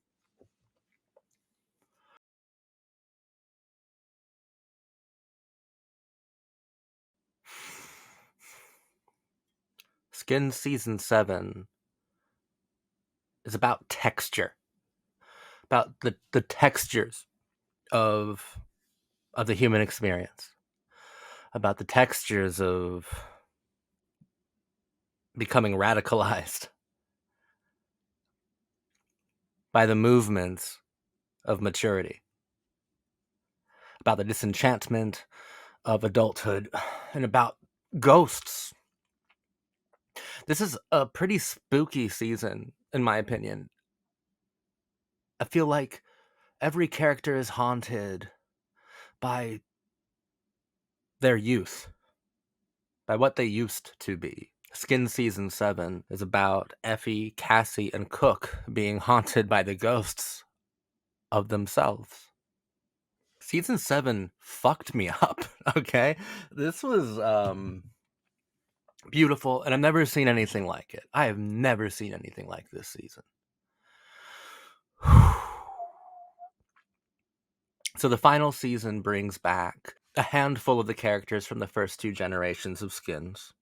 We focus on Effy, Cassie, and Cook. 6 episodes, 3 primary stories: Fire, Pure, Rise. And these 3 characters, I do believe, are haunted by the ghosts of who they used to be, of their younger selves, of their younger, more free, more nihilistic selves. And every once in a while, in these stories, the older self creeps back in, makes an appearance, and it's like, oh my god, the spotlight. Wow. That's Effy, that's Cassie, that's Cook. That's what the world's taken from us, because the world takes our rebellion away, our freedom away. It radicalized us into positions. It radicalized... fuck, man, whatever. I think that Skins presents us with a universe that radicalizes kids to act in the most hedonistic, nihilistic, and self-destructive ways. And then, without any warning or without any true preparation, thrusts them out into adulthood. And they're doomed to become disenchanted, dispossessed, and despondent. And within Effie's story, she's this ambitious young woman who is sleeping with her boss in this nice office. She participates in insider trading to help her climb the corporate ladder. Her entire youth was spent inventing narratives, inventing a soap opera, dominating narrative systems. So here she tried to dominate the narrative of the corporate world and was defeated by it in a most anti romantic and anticlimactic sort of way. The adult world has no time for theatrics. Effie Stoneham ends her story almost certainly going to jail. She tried to invent narratives in her adult life and was ultimately punished for doing so. Naomi is staying with her, and she's such a lovable stoner comedian, but she's dying of cancer. Like, she's dying. No ifs, ands, or buts. Naomi is dying. And I think at first Effie views her, and this is very sad, but I believe that Effie originally views Naomi within season 7 as an actual cancer upon her life. Luckily, Effie is able to remedy that before her story wraps up. Cassie's story, I think, is fascinating. Purity is a very strange theme for it. She's deemed pure by this young guy who keeps taking pictures of her as some sort of art project. And he's grown a sort of cult following around this art project, which is like largely composed of him taking kind of candid photos of Cassie. He sees her as something so beautiful, something so pure, something remarkable. And it's the image, right? Okay, yeah. You know that I view skins within a sort of postmodern analysis. That's what I like to do most. I like to apply like a postmodern reading to the show. It's what gets me the most excited. It's how I derive the most meaning from it. Effie was finally punished in a complete and total way in season 7 for inventing narratives. The show can call it insider trading as much as it wants, but what she's punished for is inventing narratives, finally. All the while refusing to accept the reality, which is her very close friend dying of cancer. Cassie has become this kind of recluse in London. She seems to have overcome a lot of her hang-ups, her mental hang-ups, but I wouldn't be too certain about that. But she seems to be a bit calmer, a bit more rational, a different sort of Cassie, but a quieter Cassie. These are all quieter formats of their characters that we've come to know and love. Cassie is quieter. Cassie seems to have not only run away from Sid, from any sort of narrative, but from the moving image, from any sort of image. Skins itself originally cast a huge light on her as something unique, something beautiful, something that should be followed, something that should be adored in her original run on the show. And now this stalker is seeing some sort of purity within her still, some sort of beauty within her. And I'm sure Cassie is someone who doesn't really believe there's much pure left within her. And I also believe that Cassie thinks, I brought this up when Chris died. I feel like when Chris died, the concept of purity, of pureness, of sweetness was killed in Cassie's mind. And she no longer believes in that concept. So this kid is completely terrorizing her and infatuating her. Cook, his story, Rise, is the final story of the entire series, and it's a devastating one. It's a terrifying one. Fool, motherfucker. Cook's narration states that nothing is solid, everything's fantasy, an illusion, the end of the universe. And I believe that the show ends in the frozen outskirts of narrative itself. Cook can never stop running from the narrative that wants him dead, that's wanted him dead since season 4. And he's this weapon, this postmodern time bomb, this ball of mania that can't be destroyed. While Cook, Emma, and Charlie are on the run from Louis, a vicious, murderous drug lord, he's asked, how long do we have to go on for? And he says, until it's finished, meaning the show. Everyone who comes in contact with these 3 people have their lives immediately deconstructed and devastated. Dom, who Effie convinced to break the law for her to do insider trading, she flirted with him until he gave in and basically condemned himself. He said, before you, I was fine. Now I'm fucking pathetic. There's a large part of season 7 that feels like it's the show's own suicide note. It can be very devastating.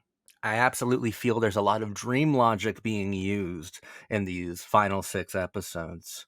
I think that Cook's entire story, he gets wrapped up in another love triangle. This time the stakes are a lot higher, right? Like this time, at least more obviously higher. The original love triangle ended in deaths plural as well. But this one, it's very clear that it's almost like a different genre altogether. We are in a sort of crime epic when we are with Cook. He's found himself into another triangle that's going to devastate everyone, and somehow Cook's going to be able to walk away. I think that within Dream Logic, we are seeing Cook finally deal with that narrative on his own terms. And every so often, Cook will crack a smile, and you'll see the old Cook, because once again, this is a quieter, more subdued version of the character format of Cook, until the very end, where he unleashes holy hell on Louis after Louis has murdered Emma. She's hanging from a tree, and it just looks so fucking amazing and haunting, gothic. And he screams, "I'm fucking Cook." Screams it again. And he's there. He's the weapon. Cook finally faced the narrative he was trapped within, and this time he chose to let it under his skin. This time he chose to let it ache within him, to feel every part of it. He could have run away from the narrative like he always did, but this time he met it face to face, knowing what it could do to him. And I think within Dream Logic, we are kind of revisiting, or at least I think through Dream Logic, we are examining the trauma within Cook from seasons 3 and 4, where according to my reading, he killed the narrative of that generation forever, and has since been adrift with nothing to guide him forward. And he refuses to make these giant stands because he knows that his kind of rebellious, more chaotic and anarchic actions have all of these narrative consequences to them. And in his story, he finds himself wrapped into another fucking triangle, which is even darker and more intense than the original.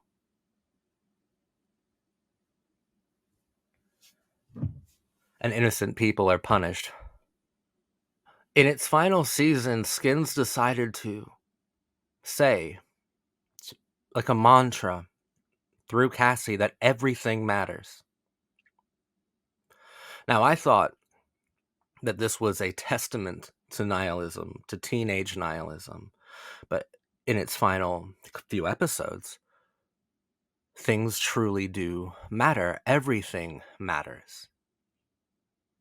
For Cassie, everything is good, everything matters. For Cook, everything matters because life matters, because life gets under your skin. Because you never know death, and you never know life. You only think that you know them both.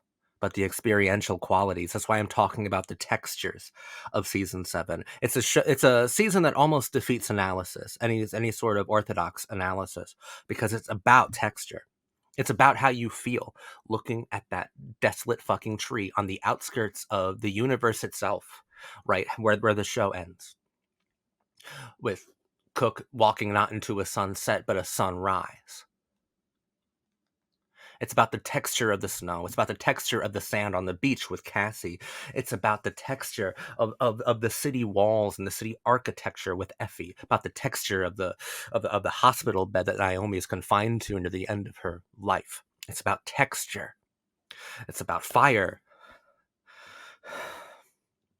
It's about purity. How you can actually feel purity, and purity is a concept and you can embody purity, which Cassie did. Cassie, a character who probably felt impure based on all the things that she had been put through in her life, to be viewed as like the ultimate example of purity was such a head fuck for her. And to be adored, to be loved, but never for any sort of sane reason. Her insanity does follow her.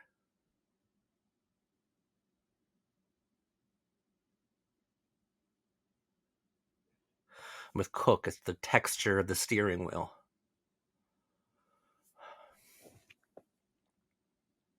Or even the incredibly erotic like sensuality of sex itself. Like, this is a very texture-based season. It's got a great deal of philosophy to it, but what it has even more than anything else is the texture of feeling itself, because it's a show that believes that life is visceral, that life is about texture, that life is felt, not viewed, not analyzed, not studied over. You can't be a tourist in life. Sometimes life, the narrative of your life, will give you no other option but to be intimately involved with the high stakes drama that's going on all around you. It'll force you not to be a tourist for a brief moment, and that brief moment will get under your skin and be within your spirit forever. And it can change you indefinitely. It can haunt you. Season 7 is about the ghosts of who you used to be. We see glimpses of Effy at a nightclub. She sneaks out to go to the nightclub, and we see her dancing in beautiful montage. And that's the Effy. Sorry. That's the Effy that we used to know. What good is it if you miss a former version of yourself? If that former version of yourself was pure shit, but then what good is it being who you are now? If you have no self-respect or no freedom.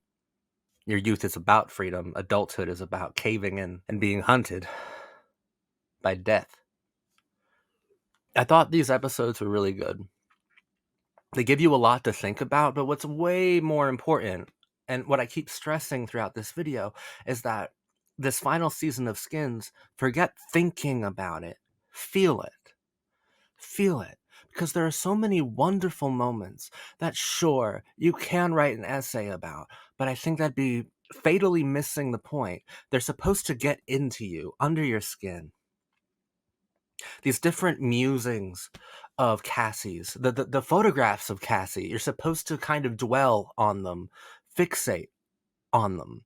You're supposed to get lost in the woods with Cook. And that woods, I do believe it represents the outskirts of the narrative, the very edge of the universe, the ass end of the edge of the universe, the end of Skins. Quite hyper literally, the very end of this like television universe. We're there. We made it there. This is like undeveloped country, because like this is the last stop. This is it. This is where the fucking map ends. This is where Skins ends. Like, I want you to get lost with him within that postmodern wilderness where nothing is certain, nothing is guaranteed, and everything seems so hostile.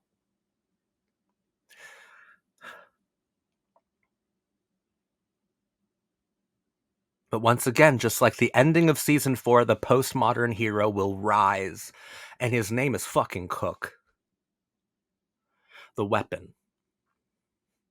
The only thing the narrative of Skins has ever been afraid of, because it can't account for him. It can't predict what Cook is going to do next. Cook is an entirely free character, and he has been since his introduction. I do believe it's heartbreaking seeing Effy fall victim to the intrinsic, inherent criminality of adult life. I believe it's largely metaphorical. There's so much dream logic involved here. And dream logic, you can be Freud or Jung if you fucking want to, but it's mostly meant to be felt, to stir something within you. And every part of all of these episodes stirred something within me.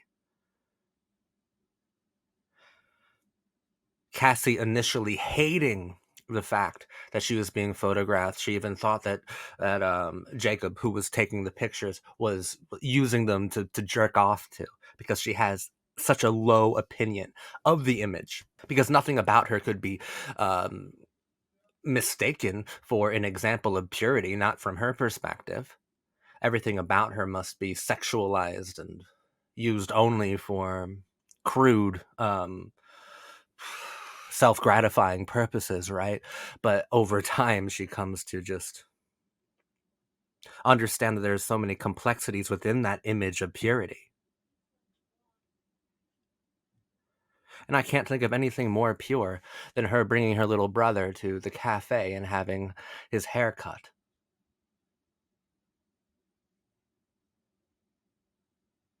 telling him everything's good.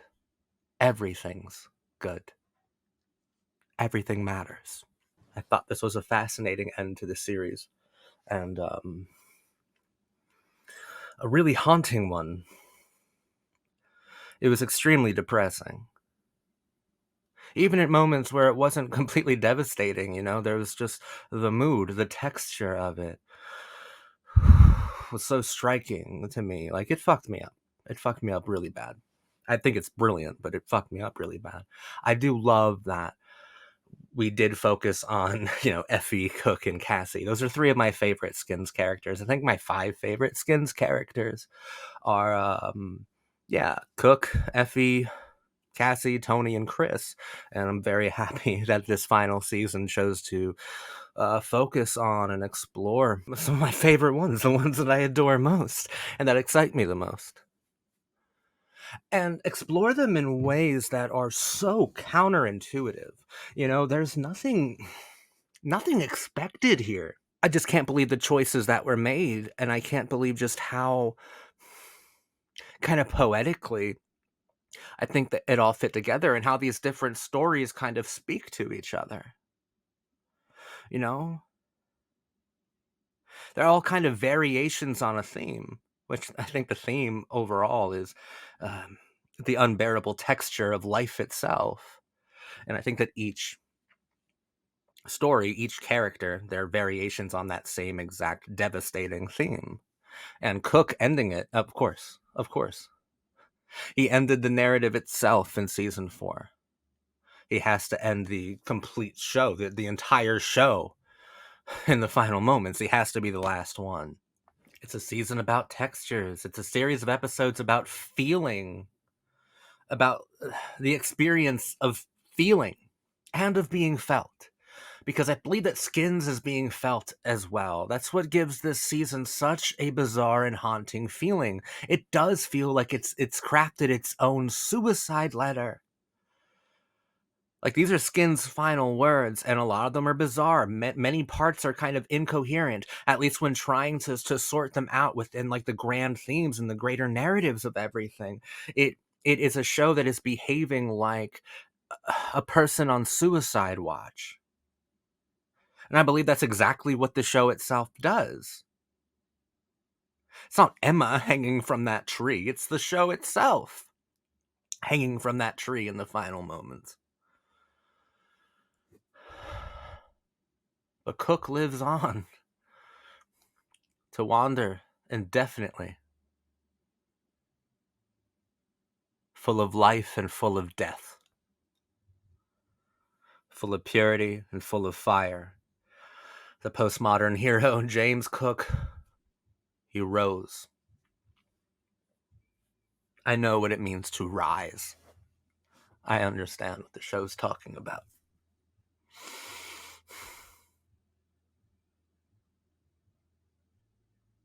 I've just never seen something like this. This is art on another level, on an entirely different sort of scale.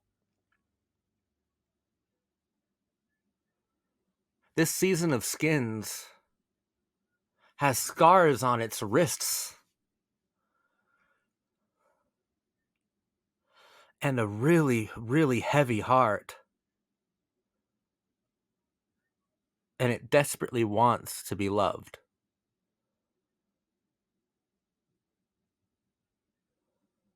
And in this season of Skins, everything matters. Everything matters. Nothing is meaningless. Everything matters. Life, death, rebirth, this circle, this cycle. Everything's good and everything matters. What the fuck, man? This was so, like, dude, oh, man. This ruined me. This was so great. This was just fucking, this was excellent. Yeah. Yeah, Skins is top 3 teen dramas of all time. Easily. The extraordinary things I've seen this show do. I'm shocked. My heart is completely broken. Uh, the philosophy of the show is perfect. This is one of the finest works of art I've ever seen. I'm struggling to find words because I'm genuinely struggling to justify the words themselves because I really believe that you need to feel this season. It's so poetic.